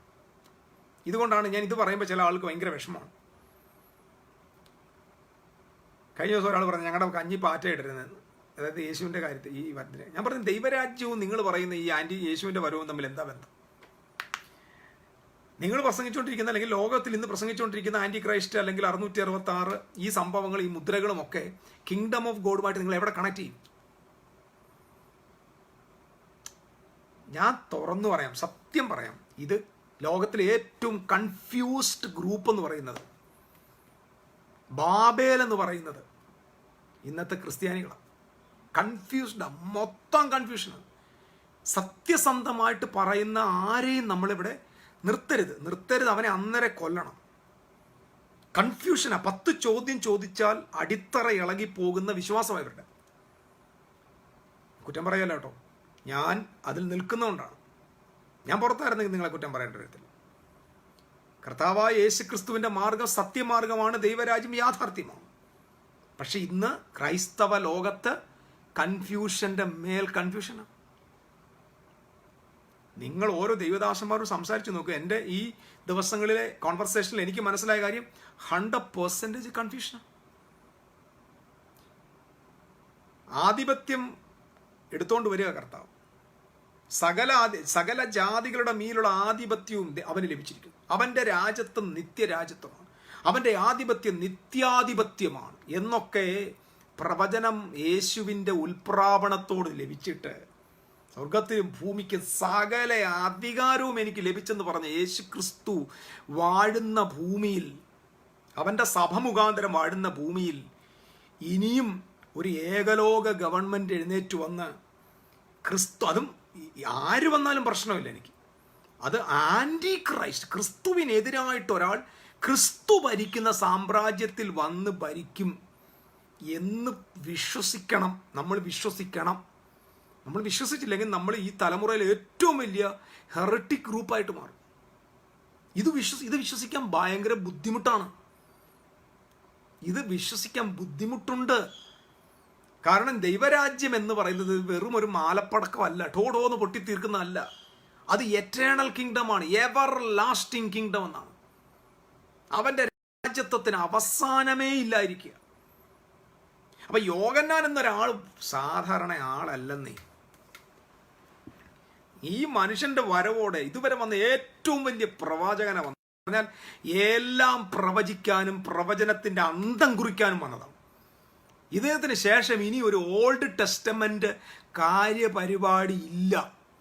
ഇത് ക്രിസ്ത്യാനി മനസ്സിലാക്കണം. ക്രിസ്ത്യാനിയുടെ കയ്യിൽ നിന്ന് ഈ പഴയ നിയമ പുസ്തകങ്ങൾ ആരെങ്കിലും കുറച്ച് നാളത്തേക്കെങ്കിലും പിടിച്ചു വാങ്ങി മാറ്റിവെക്കണം. ഇത് പറയുമ്പോൾ നിങ്ങൾ ഇതൊക്കെ പറയാൻ ഭയങ്കര പാടാ. പറഞ്ഞാൽ പറയും പഴയ നിയമം വീണ്ട് എന്നൊക്കെ പറഞ്ഞ് ബഹളം കൂട്ടും. ഈ തെറ്റ് പഠിപ്പിച്ച് ജനത്തെ ഭയപ്പെടുത്തുന്ന ആളുകളെ ഒന്ന് കുറച്ച് നാളത്തേക്ക് നിലയ്ക്ക് നിർത്താൻ ആരെങ്കിലും ഒരു കൽപ്പന പുറപ്പെടുവിക്കുമോ? ഈ പഴയ നിയമം കുറച്ച് കാലത്തേക്ക് നിങ്ങൾ വായിക്കേണ്ട, ബൈബിളായിട്ട് കൊണ്ടുവരേണ്ടത് വീട്ടിൽ വെച്ചേരെ എന്ന് പറയണം. കാരണം യോഹന്നാന്റെ കാലം മുതൽ ദൈവരാജ്യമാണ് പ്രസംഗിക്കേണ്ടത്. കിങ്ഡം ഓഫ് ഗോഡ് പ്രസംഗിക്കുന്നതിനിടയ്ക്ക് നമുക്ക് എന്തിൻ്റെ ആവശ്യം ഈ പഴയ നിയമത്തിലെ ആളുകളെ അല്ലെങ്കിൽ ഇവരുടെ പ്രവചനത്തെയും ഇവരീ സംഭവിക്കാൻ പോകുന്ന ലോകമഹാ സംഭവങ്ങളെയും ഗോഗും അഗോഗിനെയും കൂടെ കൊണ്ടുവരുന്നത് എന്തിനാ? കിങ്ഡം ഓഫ് ഗോഡ് എന്തിയെ? ഗോഗും മഗോഗുമാ വരുന്നതെങ്കിൽ, അർമഗദോനാ വരുന്നതെങ്കിൽ, where is the kingdom of God? കർത്താവ് പണ്ട് പറഞ്ഞു കേൾക്കാൻ ചെവിയുള്ളവൻ കേൾക്കട്ടെ. പക്ഷെ ഞാൻ ഈ തലമുറ ചോദിക്കുന്നു, ചിന്തിക്കാൻ ബുദ്ധിയുള്ളവർ ചിന്തിക്കട്ടെ. നിങ്ങൾ എനിക്കെതിരെ ഒന്നും ചിന്തിട്ട് കാര്യമില്ല, ഞാനിത് പറഞ്ഞുകൊണ്ടിരിക്കും. ഇതെൻ്റെ കൺവിക്ഷനാണ്. നിങ്ങൾ എൻ്റെ കഴുത്ത് വെട്ടി ദൂരെ എറിഞ്ഞാലും ഇത് തന്നെ ഞാൻ പ്രസംഗിക്കും. കാരണം ഇതെൻ്റെ കൺവിക്ഷനാണ്. നിങ്ങൾക്ക് എന്നെ മാറ്റാൻ പറ്റില്ല. നിങ്ങളെനിക്ക് സ്വർണം കൊണ്ട് കൊട്ടാരം ഉണ്ടാക്കി തരാമെന്ന് പറഞ്ഞാലും ആൻറ്റി ക്രൈസ്റ്റ് ഇനിയും വരുമെന്ന് പ്രസംഗിക്കാൻ എനിക്ക് പറ്റില്ല. കാരണം വേദപുസ്തകത്തിൽ നിന്ന് കൃത്യമായ ബോധ്യം എനിക്കുണ്ട്. എൻ്റെ കൺവിക്ഷൻ എൻ്റെ മരണം കൊണ്ട് പോലും മാറിപ്പോകത്തില്ല, അത്ര സ്ട്രോങ് ആണ്. കഴിഞ്ഞ ദിവസം എന്നോട് ഒരാൾ പറഞ്ഞു, ബ്രദറെ നിങ്ങൾ എന്തിനാ ഇതൊക്കെ പറഞ്ഞ് വെറുതെ ആളുടെ വായിരിക്കുന്നത് കേൾക്കുന്നത്? നിങ്ങൾ ഞങ്ങളുടെ കൂടെ വന്നാൽ നമുക്ക് പഴയ പോലെയൊക്കെ പ്രസംഗിച്ചു. സത്യം ഞാനങ്ങ് ഒരു മിനിറ്റ് ഒന്ന് ആലോചിച്ച് വെപ്പം ടെംപ്ടേഷൻ പോലെ എനിക്ക് ഫീൽ ചെയ്തു. ശരി, ഞാൻ ചിന്തിച്ചു എന്തിനാ കിടന്ന ആളുകളെ ഇപ്പം ചില ആൾ പറയുമ്പോൾ ഭയങ്കര എനിക്ക് കാശുണ്ടാക്കുന്ന മാർഗ്ഗം നിങ്ങൾ ശ്രദ്ധിച്ചോണം. യേശുവിൻ്റെ കൃപ പ്രസംഗിക്കാൻ തുടങ്ങിയ ശേഷം ഞാൻ ഒരു കാശും ഉണ്ടാക്കിയിട്ടില്ല. കഴിഞ്ഞ ദിവസം ഇന്നലെ ഒരാൾ പറഞ്ഞു, ആ കോവിഡ് ആയാലും നിങ്ങൾ കഴിഞ്ഞ പണ്ടൊക്കെ പിരിച്ച് ഇഷ്ടം പോലെ പൈസ കാണുമല്ലോ. പണ്ടൊക്കെ പരിച്ച ഒരുപാട് പൈസ കാണും. സത്യസുവിശേഷം പ്രസംഗിച്ചതിൻ്റെ പേരിൽ, ദൈവകൃപയെ പ്രസംഗിച്ചതിൻ്റെ പേരിൽ, ദൈവരാജ്യം പ്രസംഗിച്ചതിൻ്റെ പേരിൽ ജോൺ ലോറൻസിന് കിട്ടിയിട്ടുള്ളത് എന്തൊക്കെയാണെന്നറിയോ? ഒന്ന്, കുറേ ഡോക്ടറേറ്റുകൾ കിട്ടി. അതിലൊന്ന് ആൻറ്റിക്രിസ്തു, കള്ളപ്രവാചകൻ, കള്ളൻ, പിന്നെ കുറേ പല പേരുകളുണ്ട്. അന്ന് പറയാൻ എനിക്ക് നാണക്കേടാണ്, അതാണ് അതുമായിട്ടൊന്നും എനിക്ക് ബന്ധമില്ല. ദുരുപദേശകൻ, ഇങ്ങനെ കുറച്ച് ഡിഗ്രികളും കുറേ നഷ്ടങ്ങളല്ല, പൗലോസിൻ്റെ ഭാഷ പറഞ്ഞാൽ കുറേ നഷ്ടങ്ങളല്ലാതെ ഒരു ലാഭവും ഭൗതികമായിട്ട് എനിക്കില്ല. ഇതൊക്കെ കാശുണ്ടാക്കുന്ന മാർഗ്ഗമായിരുന്നു. ഞാൻ ഇങ്ങനല്ല പ്രസംഗിക്കുന്നത്. പിന്നെ എന്തിൻ്റെ? ഇപ്പോൾ ആൾ ചോദിക്കും, പിന്നെ ഇയാൾക്ക് മാനവും പോയി, കാശ് ഒന്നീ മാനം വേണം, അല്ല കാശ് വേണം. മാനം നാട്ടുകാർ തരുന്നില്ല, അല്ലെങ്കിൽ ലോഹക്കാർ ചീത്തയും വിളിക്കുക, കാശും കിട്ടുന്നില്ല. എന്നിട്ട് എന്തിനാണ് ഇത് പ്രസംഗിക്കുന്നതെന്ന്? This is my conviction sir. ഇതാണ് എൻ്റെ കൺവിക്ഷൻ. ഇത് വിശുദ്ധ തിരുവെടുത്ത് എനിക്ക് നൽകിയ ദൈവരാജ്യം സംബന്ധിച്ച്, ക്രിസ്തുവിൻ്റെ സുവിശേഷം സംബന്ധിച്ചുള്ള കൺവിക്ഷനാണ്. എൻ്റെ കൺവിക്ഷനിൽ എനിക്ക് നിന്നേ പറ്റൂ. എനിക്ക് ഓടാൻ പറ്റില്ല, എനിക്ക് പറ്റില്ല. ഈ യാത്ര കർത്താവിൽ ചെന്ന് ചേരുന്നത് വരെ ഇത് പറഞ്ഞേ പറ്റത്തുള്ളൂ. കാരണം ദൈവരാജ്യം അത്ര പ്രാധാന്യമുള്ളതാണ്.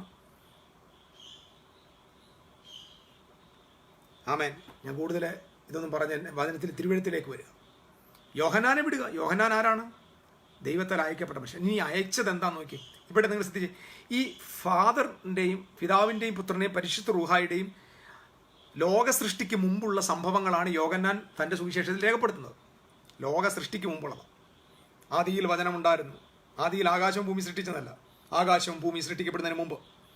അപ്പം അനന്തമായ കഴിഞ്ഞ എറ്റേണിറ്റിയിലെ കാര്യമാണ് പറഞ്ഞുകൊണ്ടിരിക്കുന്നത്. ആ പറഞ്ഞതിൻ്റെ ഇടയ്ക്കാണ് പറയുന്നത് ആ ജീവൻ ഉണ്ടായിരുന്നു, ജീവൻ മനുഷ്യരുടെ വിളിച്ചു, ദൈവം അയച്ചിട്ട് ഒരു മനുഷ്യൻ വന്നു എന്ന് പറഞ്ഞാൽ ഇതൊരു പ്രോഗ്രാമാണ്. ഇതൊരു എറ്റേണൽ പ്രോഗ്രാമിൻ്റെ ഒരു പിക്ചറാണ്. നിത്യമായ ദൈവികമായ ഒരു ഇടപെടലിൻ്റെ ഒരു ചിത്രമായത്. ഈ ചിത്രത്തിൽ ഒരാളെ അയച്ചതായിട്ട് കാണാൻ പറ്റും. ഇതിൻ്റെ സൂചന നൽകുന്ന മറ്റൊരു വേദഭാഗം പഴയ നിയമഭാഗത്തുണ്ട്. ഞാൻ പഴയ നിയമഭാഗത്ത് ഇപ്പം വായിക്കേണ്ടെന്ന് പറയുമ്പോൾ ആൾ കോൺട്രഡിക്ഷൻ വരുന്നത്. ഞാൻ പറഞ്ഞത് ഓൾഡ് ടെസ്റ്റമെൻറ്റിലെ വായിക്കേണ്ടെന്നല്ല ഞാൻ നിങ്ങളോട് പറഞ്ഞത്, നിങ്ങൾ തെറ്റിദ്ധരിക്കരുത്. വേണ്ടാന്നും അല്ല പറഞ്ഞത്. ഏറ്റവും കൂടുതൽ വേദവസ്തുത്തിൻ്റെ സത്യങ്ങൾ ഞാൻ ഓൾഡ് ടെസ്റ്റമെന്റ് 10,000 സത്യങ്ങൾ പുതിയത് ഞാൻ വായിച്ചിട്ടുണ്ട്. പക്ഷേ ദൈവരാജ്യത്തിൻ്റെ വൈരുദ്ധ്യമാകരുതെന്നാണ് ഞാൻ പറഞ്ഞത്. അത്രയും മാത്രം. ഇതൊരു റെഫറൻസ് ഗ്രന്ഥമാണ്. നിങ്ങൾ റെഫറൻസ് ഗ്രന്ഥമാണ് ഈ ഓൾഡ് ടെസ്റ്റമെന്റ് ബുക്ക്. ഓൾഡ് ടെസ്റ്റമെന്റിന് കിങ്ഡം ഓഫ് ഗോഡിൻ്റെ ആളുകളുടെ കയ്യിൽ ഇരിക്കേണ്ട റെഫറൻസ് ഗ്രന്ഥമാണ്. ഈ ചിന്ത മതി നമുക്ക്. റെഫറൻസ് ഗ്രന്ഥം. കാരണം ഈ 39 പുസ്തകങ്ങൾ നമ്മുടെ ആരുടെയും വകയല്ല, യഹൂദൻ്റെ വകയാണ്. നമ്മൾ നെഞ്ചോട് ചേർത്ത് ദൈവത്തിൻ്റെ വചനം എന്നൊക്കെ പറയുമ്പോൾ യഹൂദൻ ചിരിക്കുന്നതിനെ നോക്കി. യഹൂദൻ്റെ പുസ്തകം അത്. യഹൂദൻ്റെ പുസ്തകം, യഹൂദ മതത്തിൻ്റെ മതാനുസാരികളുടെ പുസ്തകം അത്. ക്രിസ്ത്യാനിയുടെ പുസ്തകമല്ല. ശ്രദ്ധിക്കുക.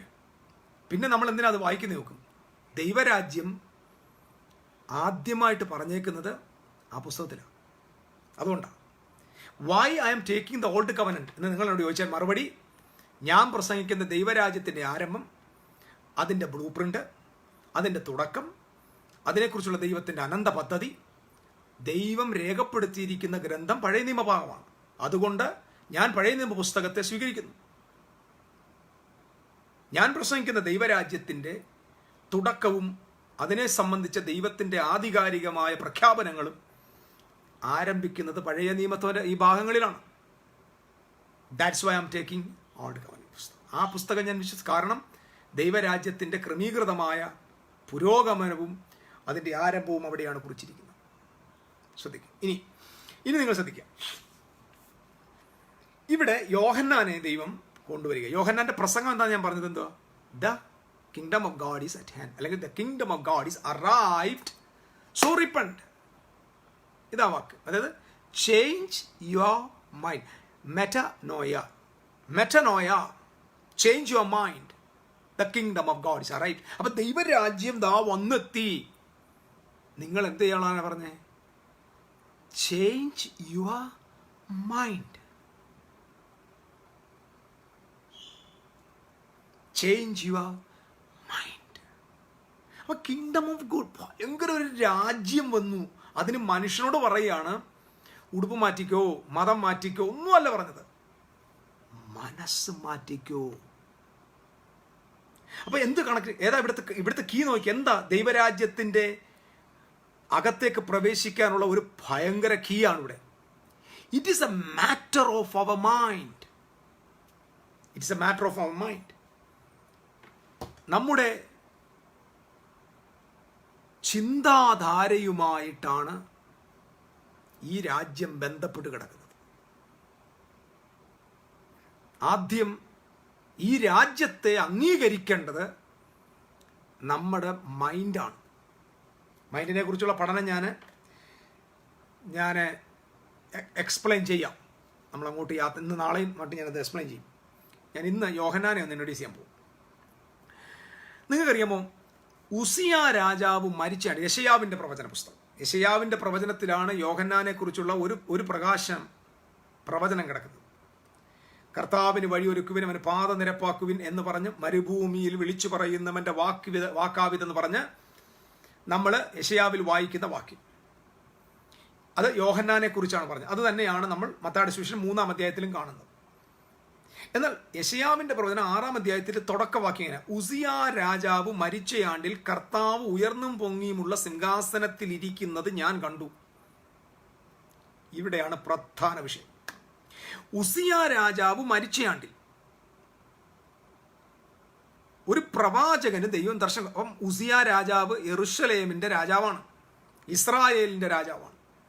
ഇസ്രായേലിന്റെ രാജാവായ ഉസിയാവ് മരിച്ചപ്പോൾ ഉസിയാവിനോട് ഏറ്റവും കൂടുതൽ, അല്ലെങ്കിൽ ആ കാലഘട്ടത്തിൽ ജീവിച്ചിരുന്ന പ്രവാചകന്റെ ഉലച്ചിൽ, ആ ഒരു സംഭവം ഉണ്ടാക്കിയ ഷേക്കിംഗ്, അത് മുഖാന്തരം പരവശനായിപ്പോയ, വ്യാകുലനായിപ്പോയ പ്രവാചകൻ ഒരു ദർശനം കാണുന്നു. ദൈവം ഉയർന്നും പൊങ്ങിയുള്ള സിംഹാസനത്തിലിരിക്കും എന്ന് പറഞ്ഞാൽ, ഒരു രാജാവ് മരിച്ചപ്പോൾ അദ്ദേഹത്തിനൊരു ദർശനം കൊടുക്കുകയാണ്. എന്താ ദർശനം?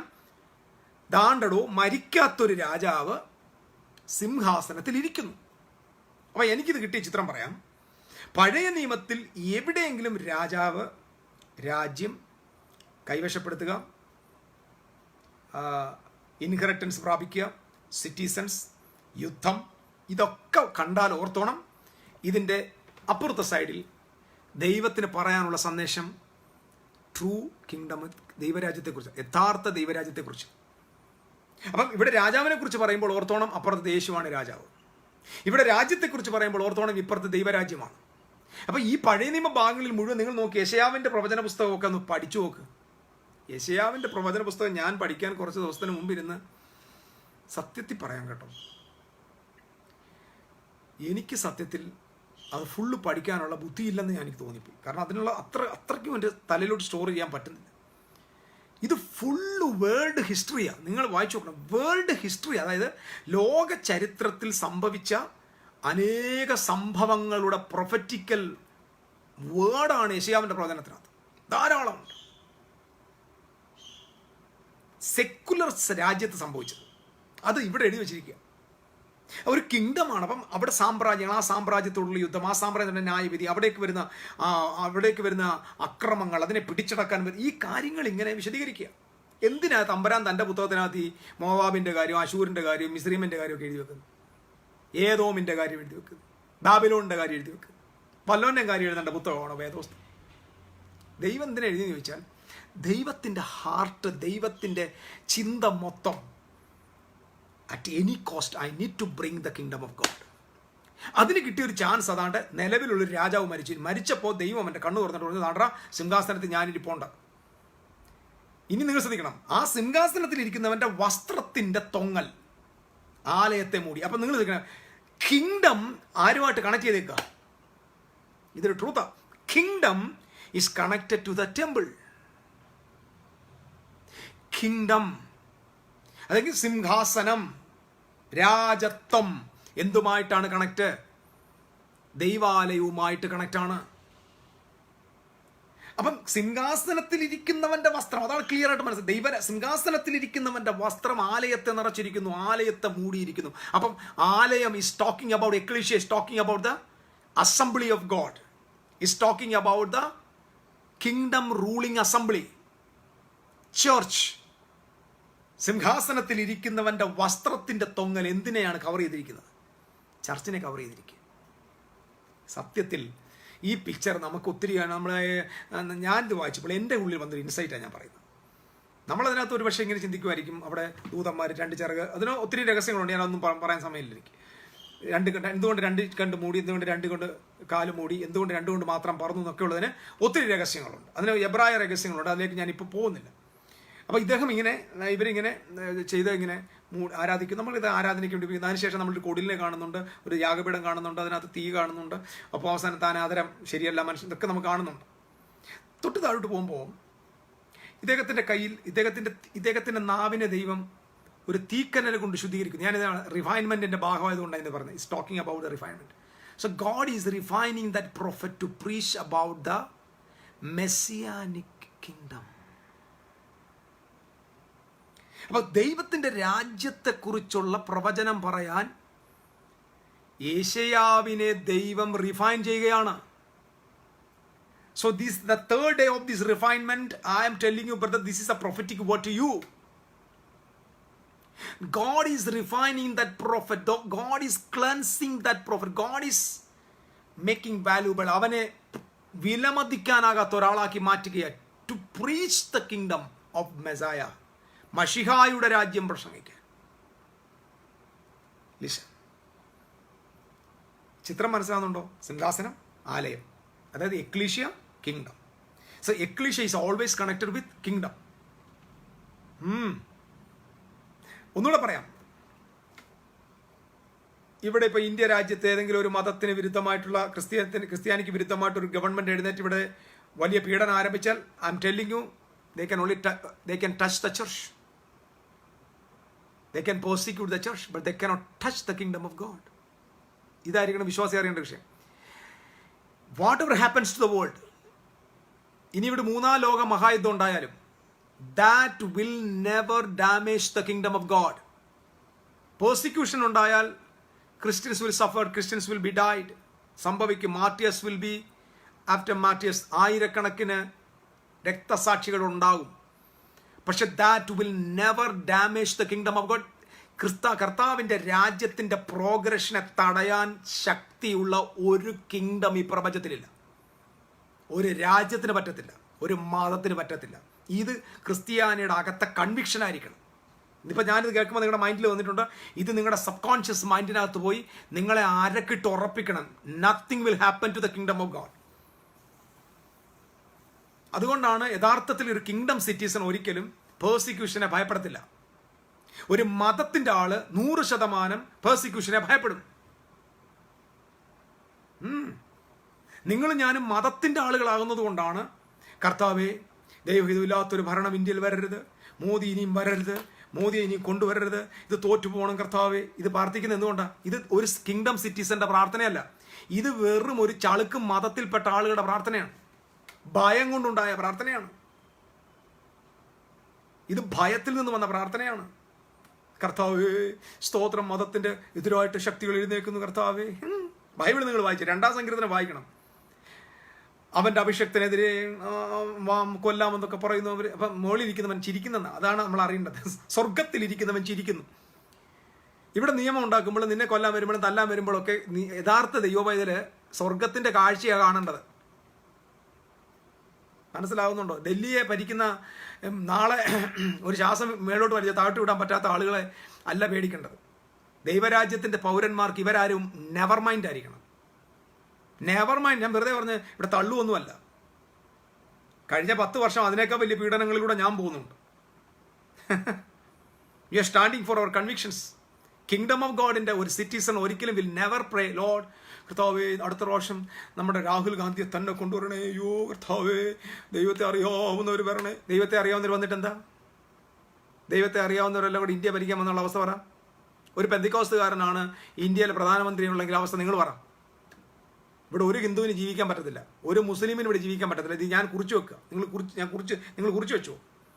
ഒരു പെന്തിക്കോസ്റ്റിൻ്റെ ആളാണ്, ഒരു പെന്തിക്കോസ്റ്റിൻ്റെ അല്ലെങ്കിൽ ക്രിസ്ത്യാനികളുടെ ഇടയിൽ ഏറ്റവും എക്സ്റ്റൻറ്റീവായിട്ടുള്ള എക്സ്ട്രീമിസ്റ്റ് ആളുകളാണല്ലോ. എക്സ്ട്രീം പറഞ്ഞാൽ ഏറ്റവും വലിയ തീവ്രമായ വിശ്വാസത്തെ വിശ്വസിക്കുന്ന ആളുകളാണ് പെന്തിക്കോസ്റ്റുകാർ. അവർ കുറഞ്ഞ ജാതിയൊന്നുമല്ല, അവർ ഭയങ്കര പവർഫുള്ളാണ്. പെന്തക്കോസ്റ്റുകാരാണ് ഏറ്റവും കൂടുതൽ എക്സ്ട്രീം, വിശ്വാസത്തിന് വേണ്ടി വീരന്മാരാണ്, സത്യസുവിശേഷത്തിൻ്റെ പോരാളികളാണ്.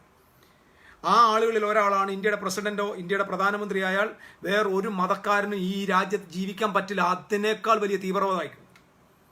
ക്രിസ്ത്യൻ തീവ്രവാദം ഇസ്ലാമിക തീവ്രവാദത്തെക്കാളും വലിയ ഡേഞ്ചറാണ്. അതുകൊണ്ട് ഒരു കിങ്ഡം സിറ്റിസൺ ഒരിക്കലും ഭൂമിയിൽ എന്ത് സംഭവിക്കുന്നതിനെക്കുറിച്ച് വറിയാകേണ്ട ആവശ്യമേ ഇല്ല. ഈ രാജ്യത്ത് ഭൂമിയിലുള്ള സകല ക്രിസ്ത്യാനി അങ്ങ് കൊന്നു. ഒരേ ഒരു ക്രിസ്ത്യാനി മാത്രം, അത് ഏതെങ്കിലും ഒരു മുടന്തൻ, ഏതൊരു കാട്ടിക്കിടക്കുന്ന ഒരു മുടന്തൻ, അങ്ങാര് മാത്രമാണ് ക്രിസ്ത്യാനി. ബാക്കി മുഴുവൻ ആളുകളും ഭൂമി കൊല്ലപ്പെട്ടാലും ദൈവരാജ്യം ആ മുടന്തനെ കൊണ്ട് വീണ്ടും ആരംഭിക്കുമെന്നേ. അതിൻ്റെ തെളിവാണ് 1-ാം നൂറ്റാണ്ടിൽ ആദ്യത്തെ ക്രിസ്ത്യാനി, ആദ്യത്തെ ദൈവരാജ്യത്തിൻ്റെ പ്രൊപ്പഗേറ്ററായിരുന്ന യേശുക്രിസ്തു കൊല്ലപ്പെട്ടതിൻ്റെ അന്ന് കർത്താവായ യേശുക്രിസ്തു കൊല്ലപ്പെട്ടു. അതായത് ലീഡർ ഇല്ലാത്ത ഗ്രൂപ്പായി മാറി യേശുവിൻ്റെ മാർഗം. ലീഡറിനെ കൊന്നു എന്ന് ആക്രോശിക്കുന്ന സാമ്രാജ്യത്തിൻ്റെ മുമ്പിൽ നിന്നുകൊണ്ടാണ് ദൈവരാജ്യം ഇന്നുവരെ ലോകത്തെ മുഴുവൻ ഭരിച്ചുകൊണ്ടിരിക്കുക. അപ്പം കിങ്ഡം ഓഫ് ഗോഡ് ഒരിക്കലും ആരാലും തൊടപ്പെടത്തില്ല. ഇത് നിങ്ങളുടെ മനസ്സിൽ. മതത്തെ തൊടാൻ പറ്റും, നിങ്ങളുടെ പള്ളി തൊടാൻ പറ്റും, നിങ്ങളുടെ കത്രുമേശപാത്രം തള്ളിക്കളയാൻ പറ്റും, നിങ്ങളുടെ കസേര തല്ലിപ്പൊളിക്കും, നിങ്ങളുടെ മൈക്ക് തല്ലിപ്പൊളിക്കും, നിങ്ങൾ പള്ളിക്കകത്ത് വെച്ചിരിക്കുന്ന ധൂപങ്ങളും അതിനകത്തെ സ്തൂപങ്ങളും തള്ളിക്കളിക്കും, അതിനകത്തിരിക്കുന്ന വിശുദ്ധന്മാരുടെ ചിത്രം താഴിട്ട് പൊട്ടിക്കും, അല്ലെങ്കിൽ അതിനകത്ത് മധുവാഹയായി കയറി അറ്റാക്ക് ചെയ്യും, അല്ലെങ്കിൽ കന്യാസ്ത്രീ അറ്റാക്ക് ചെയ്യും, അല്ലെങ്കിൽ പാസ്റ്ററിനെ അറ്റാക്ക് ചെയ്യും. ഇവരെ കൊണ്ട് ലോകത്തിലെ ആളുകൾ കൊണ്ട് only they can attack the church. They cannot touch the kingdom of God. They cannot even touch the kingdom of God. ദൈവത്തിൻ്റെ രാജ്യത്ത് തൊടാൻ ഈ സമൂഹത്തിന് പറ്റത്തില്ല. ഇത് ഞാൻ എൻ്റെ അകത്ത് ദൈവം നൽകിയ ഉറപ്പിൽ സത്യമായ ഒരു യാഥാർത്ഥ്യം പിടിച്ചു പറയുക. ഉയർന്നും പൊങ്ങിയുള്ള സിംഹാസനത്തിരിക്കുന്ന, അതായത് എടാ ഉസിയാവേ ചത്തിട്ടുള്ളടാ, ഞാൻ ചത്തിട്ട് എൻ്റെ രാജ്യം താണ്ടിരിക്കുന്നത്. എൻ്റെ രാജ്യം is always connected with ecclesia. ഇത് കഴിഞ്ഞിട്ട് ദൈവം തമ്പുരാൻ, ഞാൻ പറഞ്ഞല്ലോ, ദൂതനെ വിട്ടിട്ട് ദൂതാ നീ ആ ഒരു യാഗപീഠത്തിലെ തീ കഷ്ണം കൊണ്ട് പ്രവാചകന്റെ നാവിനെ തൊടാൻ പറഞ്ഞു. ദൂതനെ ഡയറക്റ്റ് ആ തീ എടുക്കാൻ പറ്റത്തില്ല. ദൂതനെ ആ തീയുമായിട്ട് കണക്ട് ചെയ്യാതെ തൻ്റെ ദാസനെ ആ തീയുമായിട്ട് കണക്ട് ചെയ്തു. അതാണ് അതിൻ്റെ ട്രൂത്ത്. അതായത് ഒരു ഏഞ്ചലിന് സ്വർഗത്തിൻ്റെ ഫയറുമായിട്ട് കണക്ഷൻ ഇല്ല, പക്ഷെ ഒരു പ്രൊഫറ്റിന് സ്വർഗത്തിൻ്റെ തീയുമായിട്ട് കണക്ഷനാണ്. സോ ഏഞ്ചലിന് തീയെ തൊടാൻ ഒരു കൊടിലിൻ്റെ ആവശ്യമാണ്, പക്ഷെ ഒരു പ്രൊഫറ്റിന് ഡയറക്റ്റായിട്ട് ആ തീയെ തൊടാൻ പറ്റി. അവൻ്റെ നാവിനെ തൊടും. റിഫൈൻമെൻറ്റ്.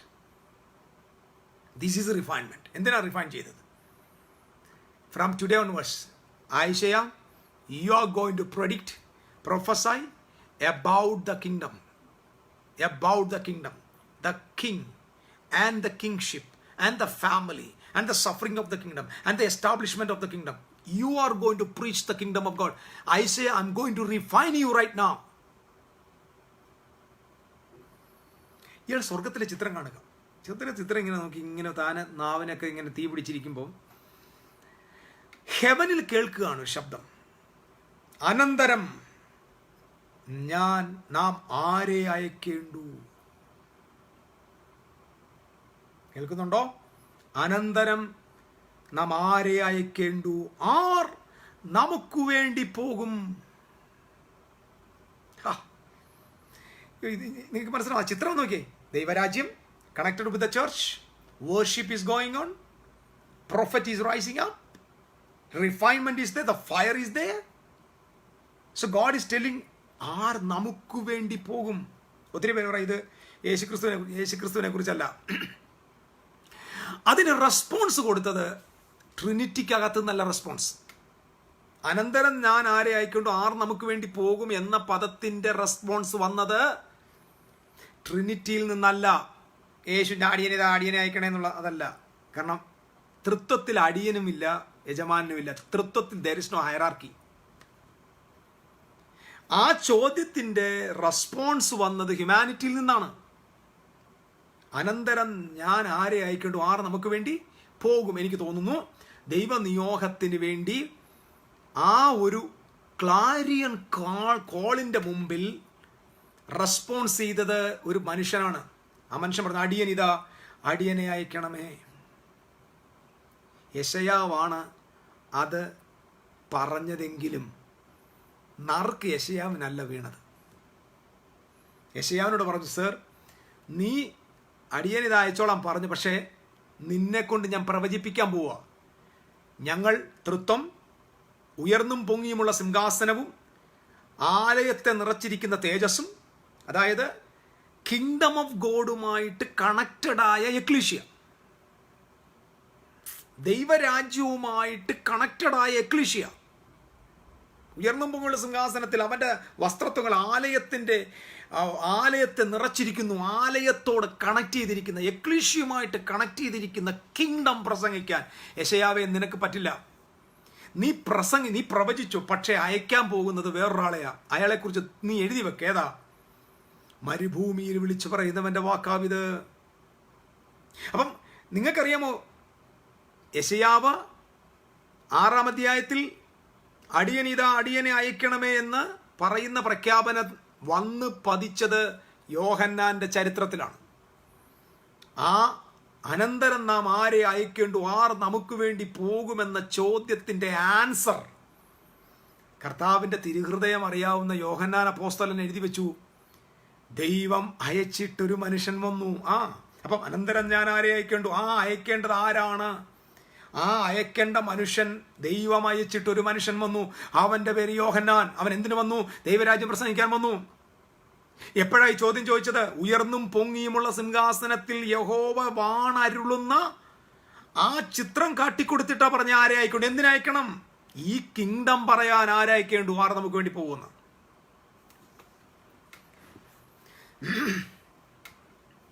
കേൾപ്പാൻ ചെവിയുള്ളവർ കേക്ക്. ആരെ അയക്കണമെന്ന്? ഈ രാജ്യം, അതായത് ഞാൻ സിംഹാസനത്തിൽ ഇരിക്കുന്നെന്നും എൻ്റെ വസ്ത്രത്തിൻ്റെ തൊങ്ങൽ കൊണ്ട് എൻ്റെ എക്ലീഷ്യ കവറപ്പാണെന്നും, സോ സഭയും രാജ്യവും ഒന്നാണെന്നും, സ്റ്റേറ്റ് ആൻഡ് ദ ചർച്ച്, ഇത് രണ്ടും കിങ്ഡം ബേസ്ഡ് ചർച്ച്, എക്ലീഷ്യയെ ഇൻട്രൊഡ്യൂസ് ചെയ്യാൻ അനന്തരം നാം ആരെ അയക്കേണ്ടു എന്ന ചോദ്യത്തിൻ്റെ ആൻസറാണ് യോഹന്നാൻ സ്നാപകൻ. യോഹന്നാൻ സ്നാപകൻ വന്നിട്ട് പറയുകയാണ്, change your mind, change your mind. ഞാൻ ഇന്ന് ഈ വിഷയത്തിൻ്റെ ഒരു ഇൻട്രൊഡക്ഷൻ മാത്രം പറയും. I'll give you an introduction about the mind.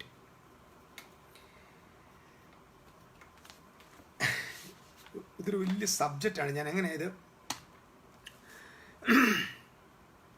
നിങ്ങൾക്കറിയാമോ? ഇസ്രായേൽ മക്കളെ മിസ്രൈമിൽ നിന്ന് കൊണ്ടുവന്ന ദൈവം ആശങ്കപ്പെട്ടു പോയൊരു സന്ദർഭമുണ്ട്.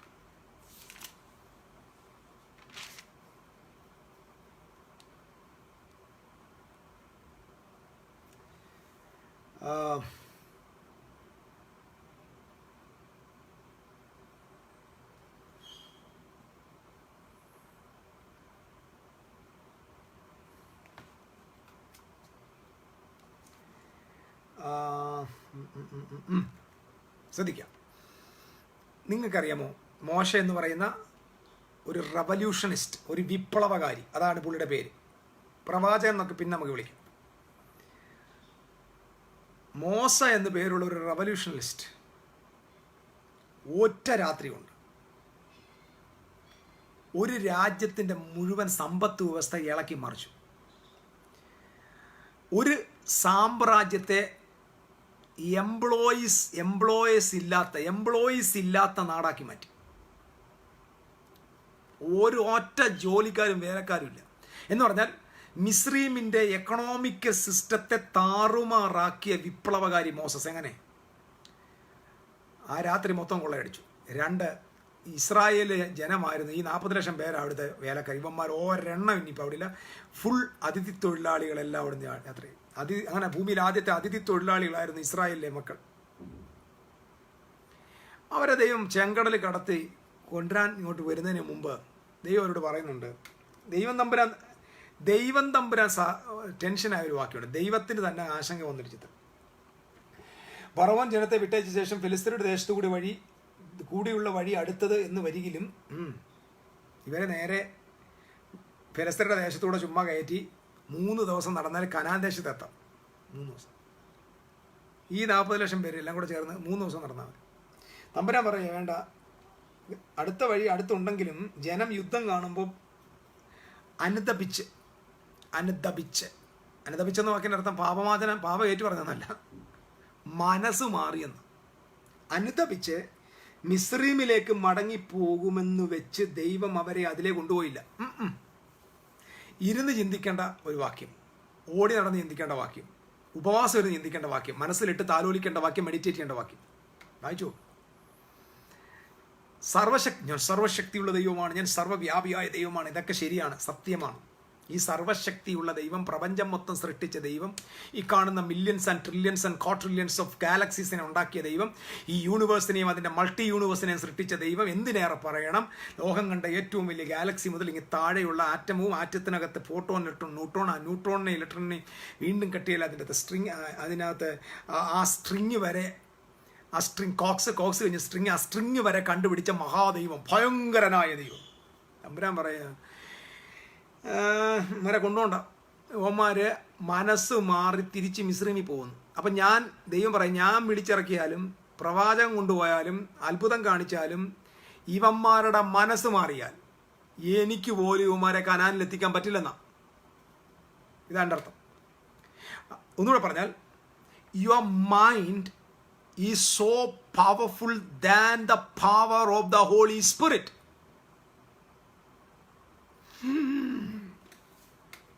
ദീർഘനിശ്വാസം വിടുക.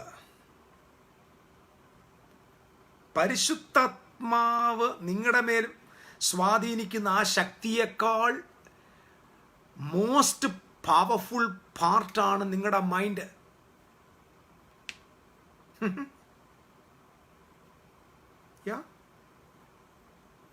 ആളുകൾ ഏറ്റവും കൂടുതൽ വിചാരിച്ചിരിക്കുന്ന പരിശുദ്ധാത്മാവ് ശക്തി ഇല്ലെന്നല്ല ഞാൻ ഈ പറഞ്ഞു വന്നത്. ഒരു മനുഷ്യന്റെ മീതെ പരിശുദ്ധാത്മാവ് സ്വാധീനിക്കുന്നതിനേക്കാൾ ശക്തിയോടെ സ്വാധീനിക്കാൻ കഴിവുള്ള നിങ്ങളുടെ ഒരു ഓർഗനാണ്, നിങ്ങളുടെ ഒരു ഓർഗാനിക് സിസ്റ്റമാണ് നിങ്ങളുടെ മനസ്സ്. ആ മനസ്സ് മാറി ഇവർ മിസ്രീമിലേക്ക് പോകുമെന്ന് ദൈവം ഭയപ്പെടുകയാണ്. ഭയപ്പെടുന്ന അവിടെ എഴുതിയിട്ടില്ലെങ്കിലും ദൈവത്തിൻ്റെ ആശങ്ക. കഷ്ടപ്പെട്ട് ഇവരെ എല്ലാം കൂടെ വിളിച്ചിറക്കിക്കൊണ്ട് വന്ന ഇവന്മാർ ഒരൊറ്റ ദിവസം കൊണ്ട് തിരിച്ചു പോകും. കാരണം ഇവർക്ക് അത്ഭുതവും വിഷയമല്ല, മാറായും വിഷയമല്ല, ഇവർക്ക് മന്നായും വിഷയമല്ല, ഇവർക്ക് ഒന്നും വിഷയമല്ല. ഇവർക്ക് ഭയം വന്നാൽ, ഫിയർ ഇവരെ ഡോമിനേറ്റ് ചെയ്താൽ എനിക്കിപ്പോൾ ഇവരെ കൺട്രോൾ ചെയ്യാൻ പറ്റില്ല. ഈ വേർഡുകളെല്ലാം ഒരുപാട് തിരുവെഴുത്തുകളുമായിട്ട് കണക്റ്റഡാണ്. ഭയപ്പെട്ട് മനസ്സ് അനുതപിച്ച് അവർ മിസ്രൈമിലേക്ക് തിരികെ പോകുമെന്ന് ദൈവം കരുതി. അപ്പൊ ദൈവത്തിന്റെ ചോദ്യം, ദൈവത്തിന് ഇവരുടെ മനസ്സ് മാറ്റിക്കൂടെ? ദൈവത്തിന് മനസ്സ് മാറ്റിക്കൂടെ? എന്താ ദൈവമേ മനസ്സ് മാറ്റി? ദൈവം ആരുടെയും മനസ്സ് മാറ്റൂല. ഇതാദ്യം മനസ്സിലാക്കി. ദൈവത്തിന് ആരുടെയും മനസ്സ് മാറ്റാൻ പറ്റില്ല. ദൈവത്തിന് എല്ലാവരുടെയും മനസ്സാ മാറ്റാൻ പറ്റുമെന്ന് രക്ഷപ്പെട്ടാൻ. ദൈവത്തിന് ആരുടെ മനസ്സും മാറ്റാൻ പറ്റില്ല. ആ മേഖലയിൽ ദൈവം സോവറിനിറ്റി വെളിപ്പെടുത്തത്തില്ല.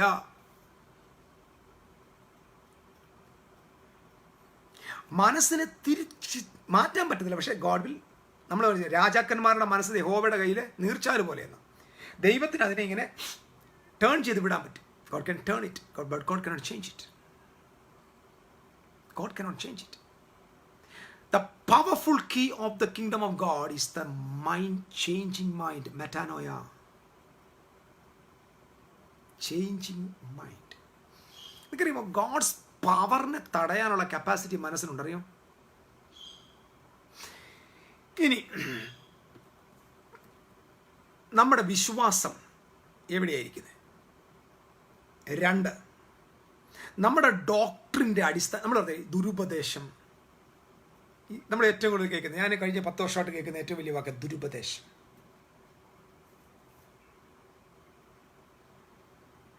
ഞാൻ ചോദിക്കുക തിരിച്ചു, വാട്ട് ഈസ് ഡോക്ട്രിൻ?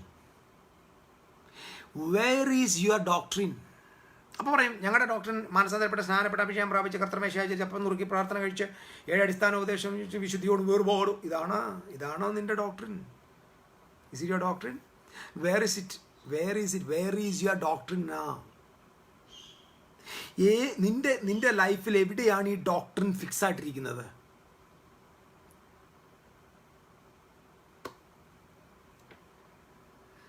ഇത് മനസ്സിലാക്കാൻ നമ്മളൊരു യാത്ര കുറച്ച് ദൂരം പോകേണ്ടിയിരിക്കുന്നു. അതായത് ഒരു മനുഷ്യൻ്റെ മനസ്സിന് ദൈവത്തിൻ്റെ ശക്തിയെ തടഞ്ഞു നിർത്താനുള്ള കഴിവുണ്ട്.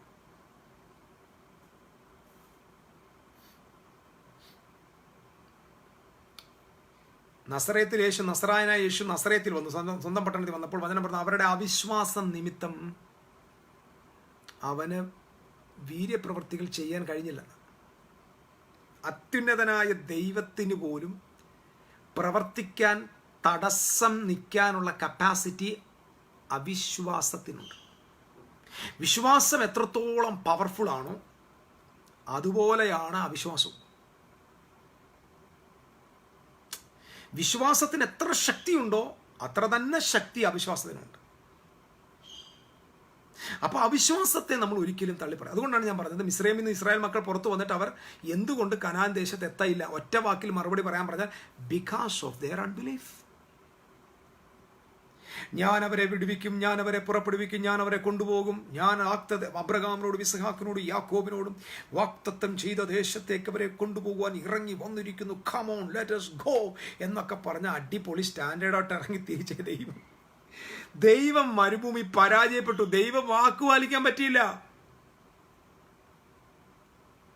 ഇതൊക്കെ കേൾക്കുമ്പോൾ എൻ്റെ തോളെ കയറി ദൈവം തന്നെ പറഞ്ഞേ, ഞാൻ അവർ രണ്ടുപേരെ കൊണ്ടുപോകുന്നല്ല പറഞ്ഞേ. ഇസ്രായേൽ മക്കളുടെ നിലവിളി കേട്ടു, കഷ്ടത കണ്ടു, കണ്ണുനീര് കണ്ടു, ഞാൻ അവരെ വിടുവിക്കാൻ ഇറങ്ങി വന്നിരിക്കുന്നു, ഞാൻ അവരെ വാഗ്ദത്തം ചെയ്ത കനാൻ ദേശത്തേക്ക് കൊണ്ടുപോകാൻ ഇറങ്ങി വന്നിരിക്കുന്നു എന്ന് പറഞ്ഞ തമ്പുരാന് മരുഭൂമി വെച്ച് തോറ്റുപോയി. ആര് കാരണം? ഇവർ കാരണം. ഇവരുടെ അവിശ്വാസം ദൈവത്തെ തോൽപ്പിച്ചു. അപ്പൊ അവിശ്വാസത്തിന് ദൈവത്തിന്റെ ശക്തിയെ തടയാനും തോൽപ്പിക്കാനുമുള്ള കപ്പാസിറ്റി ഉണ്ട്. ഈ വിശ്വാസവും ഈ അവിശ്വാസവും എവിടെയായിരിക്കുന്നറിയോ? എവിടുത്തെ മാറ്റർ ആയത്? Is a matter of your mind. ഈ ഫെയ്ത്ത് അല്ലെങ്കിൽ ഈ ബിലീവിങ്ങും അൺബിലീവിങ്ങും ഇരിക്കുന്ന എവിടെയാണോ? It is in your mind. എന്താ ബിലീവ്? എന്താ വിശ്വാസം? അത് നമ്മൾ ആദ്യം നോക്കാം. വാട്ട് ഈസ് വിശ്വാസം?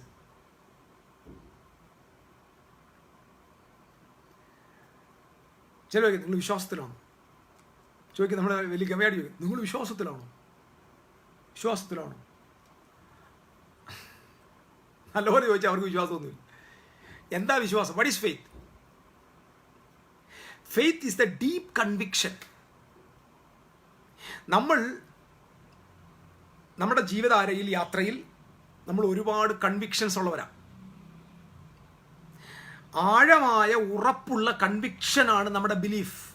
ഫെയ്ത്ത് അല്ല ഞാൻ പറയാം. I M not talking about faith. Faith and beliefs both are different. Your beliefs, it is your deep conviction. What is your belief? The perception of reality. Perception of reality ആണ്. നിങ്ങൾ perceive ചെയ്തതിൻ്റെ യാഥാർത്ഥ്യമാണ്, നിങ്ങളുടെ ഉൾക്കാഴ്ചയുടെ യാഥാർത്ഥ്യമാണ് belief.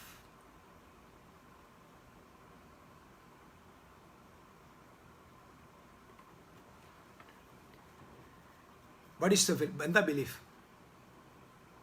Belief എന്ന് പറഞ്ഞാൽ ഇത് സത്യമാണ് എന്ന് പറഞ്ഞ് ഞാൻ എന്തിനെയാണോ ഹോൾഡ് ചെയ്തിരിക്കുന്നത് അതാണ് എൻ്റെ ബിലീഫ്.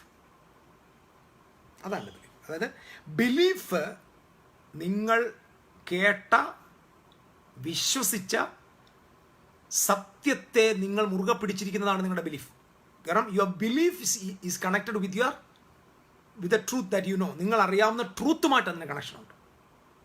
നിങ്ങളുടെ പെർസെപ്ഷനുമായിട്ട് അതിന് കണക്ഷനുണ്ട്. നിങ്ങളുടെ കൺവിക്ഷനുമായിട്ട് കണക്ഷനുണ്ട്. ഒന്നുകൂടെ പറയാം, belief is connected with your conviction, your perception and the truth. ഈ 3 മേഖലയുമായിട്ടാണ് ബിലീവിംഗ് സിസ്റ്റം കണക്റ്റഡ് ആയിരിക്കുന്നത്.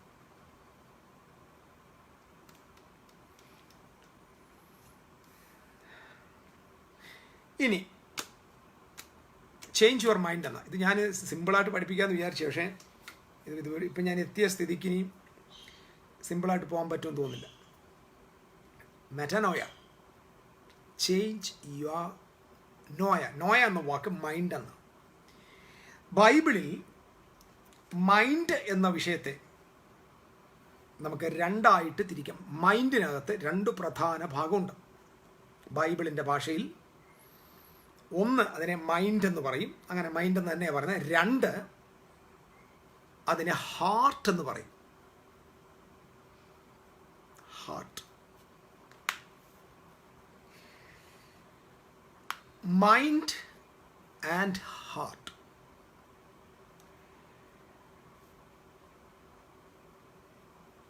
ഈ മൈൻഡ് എന്ന് പറഞ്ഞാൽ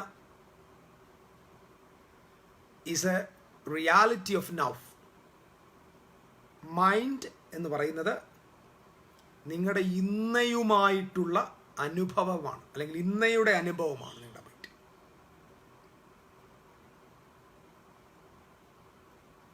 മൈൻഡ് നിങ്ങളെടുക്കുന്ന ഡിസിഷൻസ്, നിങ്ങളുടെ കാഴ്ചപ്പാട് ഞാൻ പറയുമ്പോൾ ഒത്തിരി ഡീപ്പല്ല.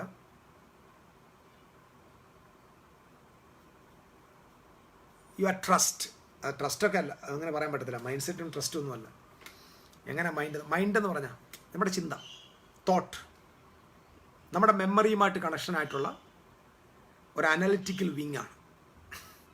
Is connected with your memory, mind. The other one is heart. നമ്മുടെ ബൈബിളിൽ ഒരുപാട് ഭാഗം ഹൃദയം വായിച്ചിട്ടില്ലേ? ഹൃദയം. എന്തിനാ ഇതിപ്പം ഈ നമ്മുടെ റിഫൈൻമെൻറ്റിൽ പോകുന്ന സഹോദരന്മാർക്ക് ഞാൻ ഒരു അസൈൻമെൻറ്റ്, ഒരു പഠനത്തിന് വേണ്ടി തരിക. ഒന്ന് നോക്കുക, വാട്ട് ഈസ് ഹാർട്ട്. ഹാർട്ട് എന്താണെന്ന് പഠിക്കണം. ഞാൻ ഈ ജേണി ടു ഹാർട്ട് എന്ന് പറയുന്നൊരു പഠനം ചില നാളുകൾക്ക് മുമ്പ് പഠിച്ചു, ഇതുവരെ പ്രസംഗിച്ചിട്ടില്ല. ജേണി ടു ഹാർട്ട് ഒരു 6 സെഷൻസ് പഠിക്കാനുണ്ട്. 16ഓളം സെഷനുണ്ട് ജേണി ടു ഹാർട്ട്, ഹൃദയത്തിലേക്കൊരു യാത്ര. അത് പഠിപ്പിക്കാൻ പറ്റിയൊരു ക്രൗഡിനെ ഞാൻ കണ്ടില്ല. അതിനൊരു നിയോഗം എനിക്കിതുവരെ വന്നുമില്ല. Journey to heart. എന്തായാലും ഇത് ലൈവ് വന്ന് എനിക്കത് പറയാനും പറ്റത്തില്ല, കാരണം അതിലെ ഒരു ചെറിയ ടേംസ്, അതിനകത്ത് കുറച്ച് കാര്യം വേണമെങ്കിൽ ഞാൻ സംസാരിക്കാം, ജസ്റ്റ് നിങ്ങൾക്കൊന്ന് മനസ്സിലാക്കാനായിട്ട്. ഈ നമ്മുടെ മൈൻഡ് 95% നമുക്കറിയാം. അത് കോമൺ ആയിട്ട് ജനറൽ ആളുകൾ പഠിപ്പിക്കുന്നുണ്ട്. നമ്മുടെ മൈൻഡ്സിൻ്റെ രണ്ടായിട്ട് തിരിക്കും. അതിന് 5%ഉം 95%. 5% എന്ന് പറയുന്നത് നമ്മുടെ കോൺഷ്യസ് മൈൻഡും 25% നമ്മുടെ സബ് കോൺഷ്യസ് മൈൻഡും. ഈ കോൺഷ്യസ് മൈൻഡിനെയാണ് നമ്മൾ മനസ്സെന്ന് പറയുന്നത്. സബ് കോൺഷ്യസ് മൈൻഡിനെയാണ് ബൈബിൾ ഹാർട്ട് എന്ന് പറയുന്നത്. ഹാർട്ട് എന്ന് പറയും. അപ്പം ചേഞ്ച് യുവർ മൈൻഡ് എന്ന് പറയുമ്പോൾ ഏതാണ് മാറ്റേണ്ടത്? അതാ ചോദ്യം. മനസ്സ് മാറ്റാനല്ലേ? മനസ്സ് മാറ്റാനായിട്ട് പറയുമ്പോൾ കോൺഷ്യസ് മൈൻഡാണോ മാറ്റേണ്ടത്, സബ് കോൺഷ്യസ് മൈൻഡാണോ മാറ്റേണ്ടത്? ഇതാണ് നമ്മുടെ ചോദ്യം. അപ്പം നമുക്കിപ്പോൾ യോഗന്നാൻ്റെ പ്രസംഗത്തിനകത്ത് മനസ്സ് മാറ്റിക്കോന്നാ, ചേഞ്ച് യുവർ മൈൻഡ് എന്നാ. അപ്പം നമ്മളൊരു ബൈബിൾ സ്റ്റുഡൻ്റായിട്ടിരുന്നുകൊണ്ട് നമ്മൾ ആ വേർഡിനെ എടുത്തിട്ട് മൈൻഡിന് 2 പോർഷനുണ്ട്, 2 ഡയമെൻഷൻ. പോർഷനല്ല, 2 ഡയമെൻഷൻ.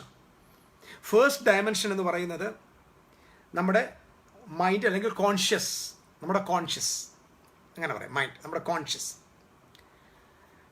രണ്ടാമത്തെ ഡയമെൻഷൻ നമ്മുടെ ഹാർട്ടാണ്. Our conscious and our heart. Next question. John the Baptist came to the world and preached, repent, the kingdom of God is at hand. Repent, മനസ്സ് മാറ്റുക. ഏത് ഭാഗമാണ് മാറ്റേണ്ടത്? കോൺഷ്യസ് മൈൻഡാണോ മാറ്റേണ്ടത്, സബ് കോൺഷ്യസ് മൈൻഡാണോ മാറ്റേണ്ടത്? It is very much true that the conscious mind അല്ല മാറ്റേണ്ടത്, മറിച്ച് കിങ്ഡം ഓഫ് ഗോഡ്, ദൈവത്തിൻ്റെ രാജ്യം ഒരാൾ 100% അംഗീകരിക്കണമെങ്കിൽ, അതിനകത്തവൻ എൻ്റർ ആകണമെങ്കിൽ, ആ റിയാലിറ്റിയുടെ ഭാഗമാകണമെങ്കിൽ, he has to change his subconscious mind, his heart. മാറേണ്ടത് നമ്മുടെ കോൺഷ്യസ്നെസ് അല്ല, മാറേണ്ടത് നമ്മുടെ ഹാർട്ടാണ്. Heart has to be changed. നമ്മുടെ മനസ്സിനല്ല മാറ്റം, നമ്മുടെ കോൺഷ്യസിനല്ല മാറ്റം. That means this is a powerful key. I M not trying to change the conscious mind. I M not changing my consciousness for the kingdom. No, I don't want to change. എൻ്റെ കോൺഷ്യസ്നെസ്സിനെ change ചെയ്യാൻ പറ്റില്ല. എൻ്റെ current വേൾഡിൽ, അല്ലെങ്കിൽ എന്ത് പറയുന്നത്, now thing, ഇന്നുള്ള ഈ കാലഘട്ടത്തെ, അതിനെയല്ല ഞാൻ ചേഞ്ച് ചെയ്യണം. I cannot change that. I must change the subconscious mind. Subconscious mind. സഹോദരങ്ങളെ, ഇത് നിങ്ങൾക്ക് പഠിപ്പിക്കാൻ, അപ്പോൾ ഇതൊക്കെ ഞാൻ നിങ്ങളുടെ മുമ്പിൽ കൊണ്ടുവരണമെങ്കിൽ നമുക്കറിയാം, you have to take a lot of time. ഒത്തിരി റെഫറൻസിൻ്റെ ആവശ്യമുണ്ട്. പക്ഷെ ഞാൻ ഇന്ന് നിങ്ങൾക്കിത് ജസ്റ്റ് ഒരു ടേസ്റ്റ് മാത്രം. നമ്മൾ വല്ല നല്ല ഐസ്ക്രീം ഷോപ്പിലൊക്കെ ചെന്നാൽ, ഐസ്ക്രീം ഷോപ്പിൽ ചെന്നാൽ നമുക്ക് എന്തോ പറയുന്നതിന് ടേസ്റ്റ് ചെയ്യാനായിട്ടൊരു സ്പൂണിൽ ഇങ്ങനെ തരും. ഞാൻ ആദ്യമായിട്ടൊക്കെ ഇവിടെ വലിയ കടകളിൽ ചെല്ലുമ്പോൾ കണ്ടതാണ്. ഓരോ സ്പൂണിൽ ഇങ്ങനെ ടേസ്റ്റ്, എങ്ങനെ ടേസ്റ്റ് ഉണ്ടെന്ന് നോക്കിയ ശേഷം നമുക്ക് വാങ്ങിച്ചാൽ മതി. അപ്പം ഞാൻ അതുപോലെ ഒരു ടേസ്റ്റ് ബഡ്, അത് ടേസ്റ്റാണ് തരുന്നത്. ഒരു ചെറിയ സ്പൂണിൽ ടേസ്റ്റ് നോക്കാൻ വേണ്ടി തരും. അപ്പം നിങ്ങളുടെ മൈൻഡ്, നിങ്ങളുടെ കോൺഷ്യസും നിങ്ങളുടെ ഹാർട്ടും. ഹാർട്ട് എന്ന് കേൾക്കുമ്പോൾ നമ്മുടെ don't go after your heart. Cardy ഇതല്ല കേട്ടോ. ഹാർട്ട് എന്ന് പറയുന്നത് നമ്മുടെ ഈ ലെഫ്റ്റ് ഭാഗത്തുള്ള കാർഡിയോ അല്ല, ഇങ്ങനെ പമ്പ് ചെയ്തുകൊണ്ടിരിക്കുന്ന സാധനമല്ല. ഇതുമായിട്ടൊന്നും ബന്ധമില്ല, ഇത് പാവോട്ടിയാണ്. ഹാർട്ട്, ന്യൂ ടെസ്റ്റമെൻ്റ് ബൈബിളിൽ ഹാർട്ട് എന്ന് പറയുമ്പോൾ ഓർത്തോണം, സിമ്പിളായിട്ട് യുവർ ബ്രെയിനാണ്. അപ്പം നിന്റെ ഹൃദയത്തിൽ എന്നിങ്ങനെ പറഞ്ഞാൽ ആരും കളിയാക്കണ്ട. ഈ ഹാർട്ട് എന്ന് പറഞ്ഞാൽ ഇവിടെ ബ്രെയിനാണ്. നിങ്ങൾക്കറിയാമോ, ബ്രെയിനെ കുറിച്ച് ഒത്തിരി പഠനമുണ്ട്. ഞാൻ കഴിഞ്ഞ ദിവസം ബ്രെയിനെ കുറിച്ച് പഠിക്കാനിരുന്നുണ്ട്. സത്യമായിട്ടും കേട്ടോ, ബ്രെയിനെ കുറിച്ച് പഠിക്കാൻ. ബ്രെയിനെ എഫക്റ്റ് ചെയ്യുന്ന 12 ടോക്സിക് ഉണ്ട്. അത് വലിയൊരു പഠനം. അതായത് 12ഓളം വിഷമയമായ കാര്യങ്ങളുണ്ട് ഒരു ബ്രെയിനെ, അതായത് ബ്രെയിനിൻ്റെ വർക്കിനെ ഡാമേജ് ചെയ്യുന്ന 12 തരത്തിൽ. നമ്മൾ മിക്കവാറും ആളുകളെല്ലാം രോഗികളും പ്രതിസന്ധിയിലിരിക്കുന്നത് ഈ 12 വിധത്തിലുള്ള ഇൻഫ്ലുവൻസ് ബ്രെയിനെ ബാധിക്കുന്നുണ്ട്. കാരണം ബ്രെയിൻ സൃഷ്ടിച്ചിരിക്കുന്നത് ഏകദേശം 500 ബില്യൺ സെൽസ് കൊണ്ടാണ്. 500 billion cells, 500 billion, 500 billion cells ഉണ്ട്. എന്ന് പറഞ്ഞാൽ ലോകത്തിലൊരു കമ്പ്യൂട്ടറിൻ്റെ 1,00,000 മടങ്ങ് വേഗതയുണ്ട് നിങ്ങളുടെ ബ്രെയിനിന്. നിങ്ങളുടെ കമ്പ്യൂട്ടറിൻ്റെ കാൽക്കുലേഷനേക്കാൾ 100,000 faster than a super computer your brain.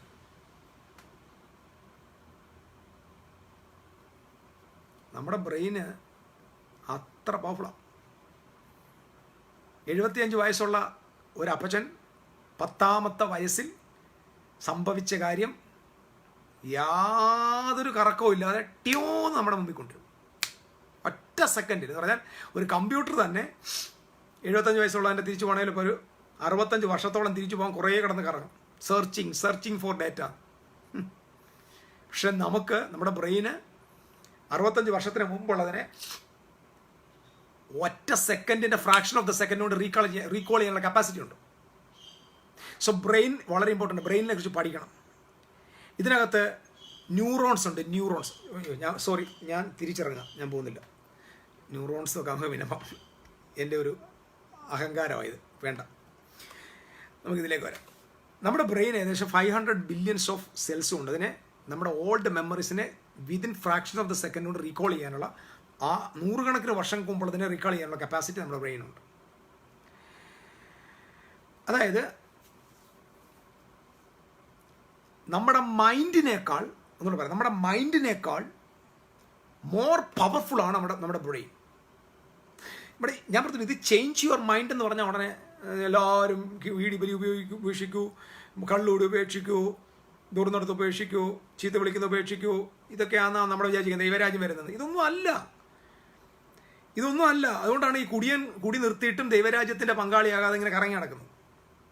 നമ്മുടെ ഇപ്പോൾ ക്രിസ്ത്യ ലോകത്ത് വന്നേക്കുന്ന കുടി നിർത്തിയ കുടിയനും വലി നിർത്തിയ വലിയനും വ്യഭിചാരം ചെയ്ത് നിർത്തിയിട്ട് എല്ലാവരും എവിടെ വന്നേക്കുക? പള്ളിക്കകത്ത് വന്നു എന്നല്ലാതെ അവൻ രാജ്യത്തിൽ പോയിട്ടില്ല. ഇവരാരും രാജ്യത്തിൽ കയറിയിട്ടില്ല. ഒന്ന്, ഈ ശാസ്ത്രിമാരും പരീശന്മാരും ഈ രാജ്യം ഇവർക്ക് തുറന്നു കൊടുത്തിട്ടുമില്ല, ഇവരിട്ട് പോകുന്നുമില്ല. അപ്പം ഈ ശാസ്ത്രിമാരും പരീശന്മാരും ഇവരും ഇതിനകത്ത് കയറത്തുമില്ല. അവരാണെങ്കിൽ സാധുക്കളെ അവതോട് കയറ്റുന്നുമില്ല, ഈ കാര്യം പറഞ്ഞു കൊടുക്കുന്നുമില്ല. അവർ വന്നപ്പോൾ പറഞ്ഞു, നീ വീടി വലി നിർത്തണം, നീ കള്ളുകൂടി നിർത്തണം, കഞ്ചാവലി നിർത്തണം, ദൈവരാജ്യത്തിൽ പ്രവേശിക്കാനാണ്. അവൻ കള്ളാടിയും കഞ്ചാവുടിയും ഒക്കെ നിർത്തി അവൻ ദൈവരാജ്യത്തിലാന്ന് പറഞ്ഞ് പൊട്ടൻ എന്താ കണ്ടുകൊണ്ടിരിക്കുന്ന പോലെ അവൻ ഇരിക്കുക. അവൻ ദൈവരാജ്യത്തിലാണോ? കുടി നിർത്തുന്ന കഥയാണോ ഇത്? സത്യം പറയാം, എനിക്ക് വിഷമമുണ്ട്. എത്ര ലക്ഷം പേര് ചുമ്മാതെ എവിടെയാണ് സ്വർഗത്തിലാന്ന് പറഞ്ഞിരിക്കുകയല്ലേ. പണ്ട് നമ്മുടെ എന്തോടാ അവൻ്റെ പേരൊരു ദുബായിൽ കൊണ്ടുപോയില്ലേ, നമ്മുടെ മോഹൻലാലിനെയും ഒരുത്തനും കൂടെ ദുബായി കൊണ്ടുപോകാന്ന് പറഞ്ഞിട്ട് ബോട്ടിൽ കയറ്റിയിട്ട് മദ്രാസിലാണ് കൊണ്ടിറക്കില്ലേ.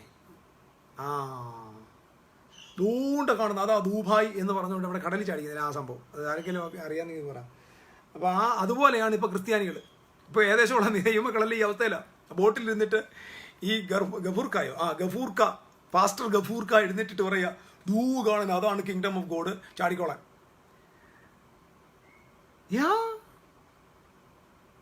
സത്യത്തിൽ കളിപ്പിച്ചിരിക്കുക. ഇത് നിങ്ങളെന്താ വിചാരിച്ചാൽ ഞാനും കളിപ്പിക്കപ്പെട്ടിരിക്കുകയായിരുന്നു. ഞാനും ഈ ഗഫൂർക്കയുടെ വാക്കും കേട്ടിട്ട് ഞാൻ ദൂഫായ് ആണെന്ന് പറഞ്ഞെടുത്ത് വെള്ളത്തിൽ ചാടിയ ദൂഫായ്. ഗഫൂർക്ക കറക്റ്റ്. ഗഫൂർക്കയുടെ വാക്ക് കേട്ട് ഗഫൂർക്ക എന്നെ നമ്മളെ വിചാരിച്ച് നമ്മുടെ പറഞ്ഞതാ. ഗഫൂർക്ക പറഞ്ഞു, നീ കുടി നിർത്തണമെന്ന്, വീഡിയോയിൽ നിർത്തണമെന്ന്. അസലേ മാലേക്ക് എന്താ കണ്ട് പറയാൻ പഠിപ്പിച്ചില്ല. അതുമാതിരി നമ്മുടെ സ്തോത്രം ഗ്ലോറി പറയാൻ പഠിപ്പിച്ചു. ദൈവരാജ്യം വന്നു. നമ്മൾ മണ്ടം കളിച്ചിട്ട് ഏതോ കടലിൻ്റെ കരയെ വന്ന് ചാടിയിട്ട് ദൈവരാജ്യം എന്ന് പറഞ്ഞിരിക്കുക. എന്നിട്ട് ഇങ്ങനെ ചുറ്റി നടക്കുക ദുബായ് കാണാൻ വേണ്ടി. ദുബായിൽ മാവുണ്ടോ? ദുബായിൽ ഇങ്ങനെ തമിഴ് സംസാരിക്കുന്നവരുണ്ടോ? നമ്മൾ ഈ വട്ട് കളിച്ചിരിക്കുക ജനങ്ങൾ. മൈൻഡ്, ചേഞ്ച് യുവർ മൈൻഡ് എന്ന് പറഞ്ഞാൽ ഞാനിതിപ്പം 10 വർഷം കൊണ്ട് പറയുന്നത്, 10 വർഷമായിട്ട് ഞാനിത് പറയുന്നുണ്ട്. ചേഞ്ച് യുവർ മൈൻഡ് എന്നാണ്, അല്ലാതെ ചേഞ്ച് യുവർ സിൻ എന്നല്ല. അപ്പോൾ എനിക്ക് അന്ന് അത്രയും ഇത് പറഞ്ഞു തുടങ്ങിയപ്പോൾ ആ ബോധ്യം എനിക്കില്ലായിരുന്നു അത്രയും ടോട്ടൽ. കർത്താവിൻ്റെ കൃപയാൽ ഇപ്പോഴാണ് യാത്രകളിലാണ് ഇത് മനസ്സിലാകുന്നത്. അന്നേ ഞാൻ പറഞ്ഞിട്ടുണ്ട് ഇത് പാപത്തെക്കുറിച്ചല്ല. അന്ന് കേരളം മുഴുവൻ ഇളകി മറിഞ്ഞിട്ട് നമ്മളെ ഒരു കൊല്ലുന്ന പരുവത്തിലാക്കി. ഞാനിപ്പോൾ ജീവിച്ചിരിക്കുന്ന കർത്താവിൻ്റെ കൃപയാലാണ്.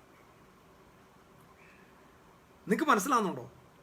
നമ്മുടെ കർത്താവിൻ്റെ സഭയ്ക്കകത്ത് മക്കളിൽ എത്ര പേര് ദൈവരാജ്യം അനുഭവിക്കുന്നുണ്ട്? ദൈവരാജ്യം എന്ന് പറഞ്ഞാൽ നമ്മുടെ മക്കൾക്ക് മരിച്ചു കഴിഞ്ഞിട്ട് കിട്ടുന്ന കാര്യമായിട്ടല്ലേ ചിന്തിക്കുന്നത്. എന്ത് സങ്കടമാണെന്ന് നോക്കി, എന്ത് വേദനയാണെന്ന് നോക്കി. ദൈവരാജ്യം ഇനി ചത്തിട്ട് കിട്ടാൻ പോകുന്നതെന്ന് പറഞ്ഞിരിക്കുന്നതിനേക്കാൾ, സത്യം പറഞ്ഞാൽ ആ ആൾ മരിക്കുന്നതിനേക്കാളും കഷ്ടമാണ് അവൻ ജീവിച്ചിരിക്കുന്നത്. മരണം ഒരു നഷ്ടമല്ല. ജീവിച്ചിരുന്നിട്ട് യാഥാർത്ഥ്യങ്ങൾ മനസ്സിലാകാതെ ജീവിക്കുന്നതാണ് മരണത്തെക്കാൾ നഷ്ടം. മരണത്തെക്കാൾ നഷ്ടം സത്യം അറിയാതെ ജീവിക്കുന്നതാണ്. മരിച്ചവർക്ക് തുല്യമാണ്. മരിച്ചതിനേക്കാൾ ഗതികേടിലാണ് നമ്മുടെ ക്രൈസ്തവ ലോകം. ഇതാര് പ്രസംഗിക്കാനാ? ഇതാര് പറയാനാ? അണ്ണാൻ ആനയോളം വാ തുറക്കാൻ പറ്റില്ലല്ലോ. നമ്മളെക്കാൾ ഒച്ചയുള്ളവർ, നമ്മളെക്കാൾ ശബ്ദമുള്ളവർ, നമ്മളെക്കാൾ വിശാലമായ കൂട്ടമുള്ളവർ, അവർ പറയുന്നത് വിശ്വസിക്കുന്ന വലിയ ജനലക്ഷങ്ങൾ ഇത് തോറ്റുകിടക്കുക. ആര് സംസാരിക്കാനാ ഇത്? ആരെങ്കിലും ഒന്ന് എഴുന്നേറ്റ് സംസാരിക്കണം. ഞാനിത് പറയുമ്പോൾ നിങ്ങളുടെ മനസ്സിൽ ഇത് വരുന്നുണ്ട്. നിങ്ങളുടെ കൺവിക്ഷൻ്റെ ഭാഗമായാൽ ധൈര്യമായി നിങ്ങൾ സംസാരിക്കുന്നതാണ്.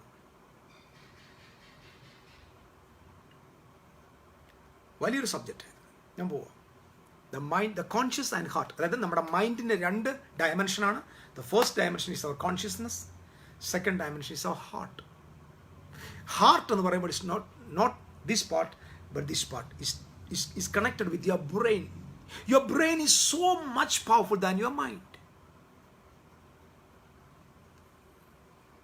നിങ്ങൾക്കറിയാമോ, ഞാൻ ഇത് സംസാരിച്ചുകൊണ്ടിരിക്കുമ്പോൾ നിങ്ങളുടെ ബ്രെയിൻ ഞാൻ ഈ പറയുന്ന വേർഡുകൾക്കനുസരിച്ച് അകത്ത് ഷഫ്ലിംഗ് നടന്നുകൊണ്ടിരിക്കുക. കള്ളം കൊണ്ട് പടുത്തുയർത്തിയ വൻമരങ്ങൾ നമ്മുടെ ബ്രെയിനകത്ത് മരങ്ങൾ പോലെ, വൃക്ഷങ്ങൾ പോലെ, ശാഖകളുള്ള ചെടികൾ പോലെയുള്ള സിസ്റ്റങ്ങൾ, ന്യൂറോൺസ് ഇങ്ങനെ സൃഷ്ടിക്കപ്പെടും. അത് കള്ളങ്ങളാണ്. വൻമരങ്ങൾ പോലെ നിൽക്കുന്ന കള്ളങ്ങൾ, ഭോഷ്കുകൾ നിങ്ങളുടെ അകത്ത്, നിങ്ങളുടെ ബ്രെയിനിൽ നിന്ന് ഞാൻ ഈ സത്യം പറഞ്ഞുകൊണ്ടിരിക്കുമ്പോൾ അത് ഒടിഞ്ഞു വീഴുന്നുണ്ട്. നിങ്ങൾ റിലീസാകും. ഇതിപ്പോൾ നിങ്ങളെന്ത് വെച്ചാൽ, സത്യം അറിയുമ്പോൾ സത്യം നിങ്ങളെ അസത്യത്തിൽ നിന്ന് സ്വതന്ത്രമാക്കും. അസത്യങ്ങളാണ് നിങ്ങളുടെ ഹൃദയത്തെ വരിഞ്ഞു മുറുക്കിയിരിക്കുന്നത്, നിങ്ങളുടെ ബിലീവിംഗ് സിസ്റ്റത്തെ. Your brain is not working properly because is already ഈ തിന്മകൾ കൊണ്ട്, ഈ ചവറുകൾ കൊണ്ട് മൂടിക്കിടക്കുക. So changing mind is the powerful key of the kingdom of God. Just ഒരു ഇൻട്രോ, ഞാൻ നാളെ ബാക്കി ഇത് പറയും. ഹാർട്ടിനെ കുറിച്ചുള്ള ഞാൻ പറഞ്ഞതിൽ ഒരു 16 സെഷനുള്ള ഒരു പഠനമാണ്. എൻ്റെ കയ്യിൽ അതിൻ്റെ പഠനമുണ്ട്. നമുക്കൊരു കോൺഫറൻസ് പോലെയുള്ള ഭാഗത്ത് മാത്രമേ അത് പഠിപ്പിക്കാൻ പറ്റുള്ളൂ. കാരണം ഒരു ദിവസം കൊണ്ട് അത് പറയാൻ പറ്റില്ല. ഹാർട്ട് എന്ന് പറയുന്ന യാത്ര മോർ ദാൻ 16 മെസ്സേജസ് ഉണ്ട്. ഒരു ദിവസം നമ്മളൊരു ഒരു 5 മെസ്സേജ് കൂടുതൽ എടുക്കണം.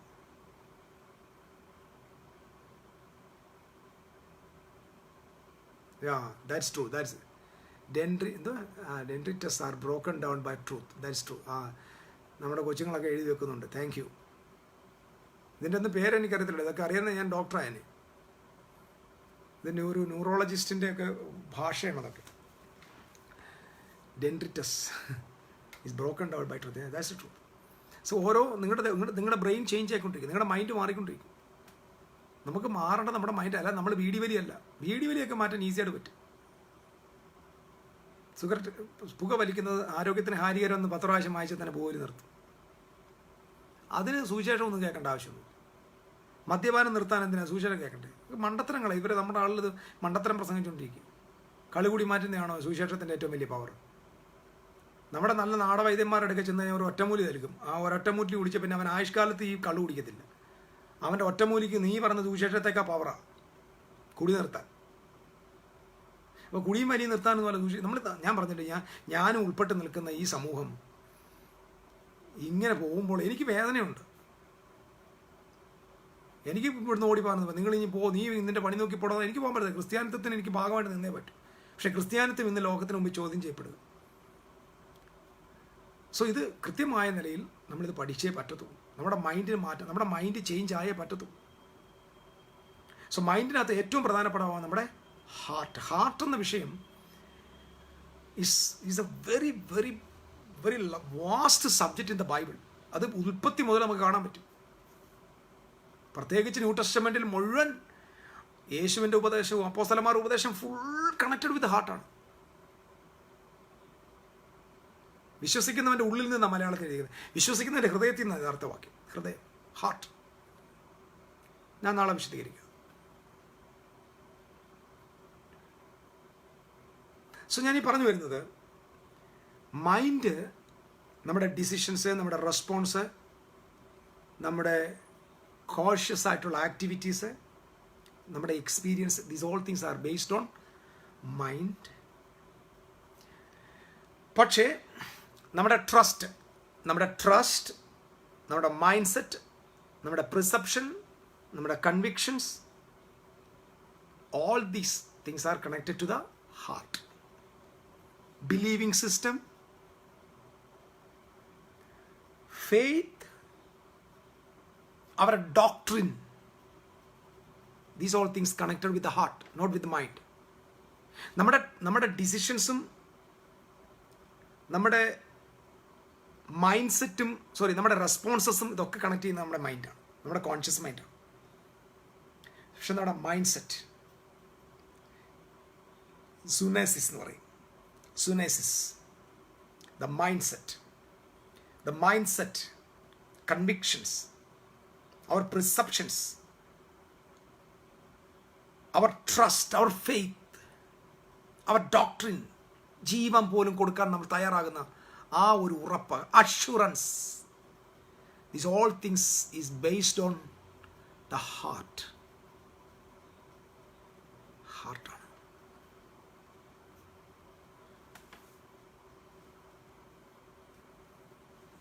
Branches in the brain.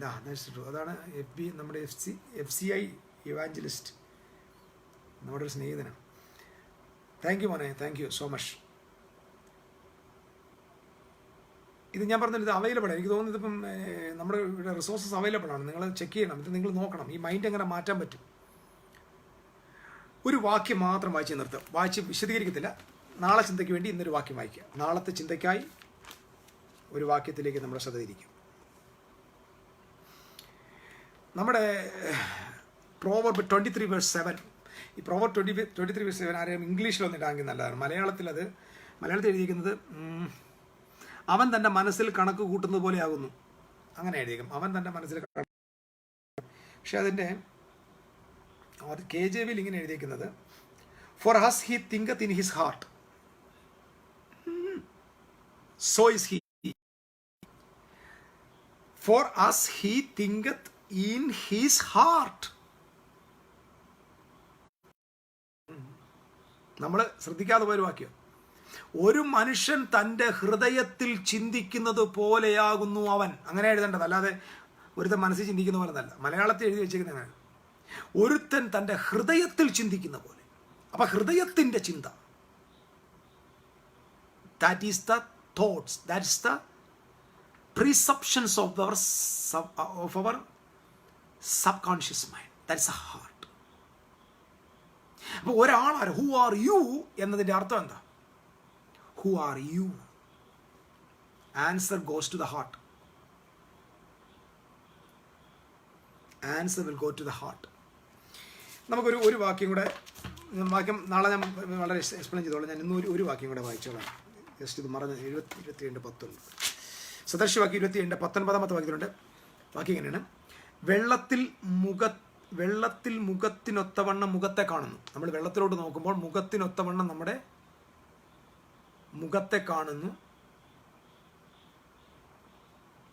അതാണ് as he thinketh in his heart. Thank you so much.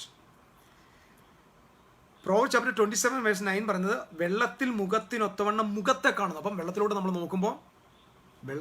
നോക്കുമ്പോൾ നമ്മുടെ മുഖത്തെ നമ്മൾ കാണുന്നു. മനുഷ്യൻ തൻ്റെ ഹൃദയത്തിനൊത്തവണ്ണം മനുഷ്യനെ കാണുന്നു.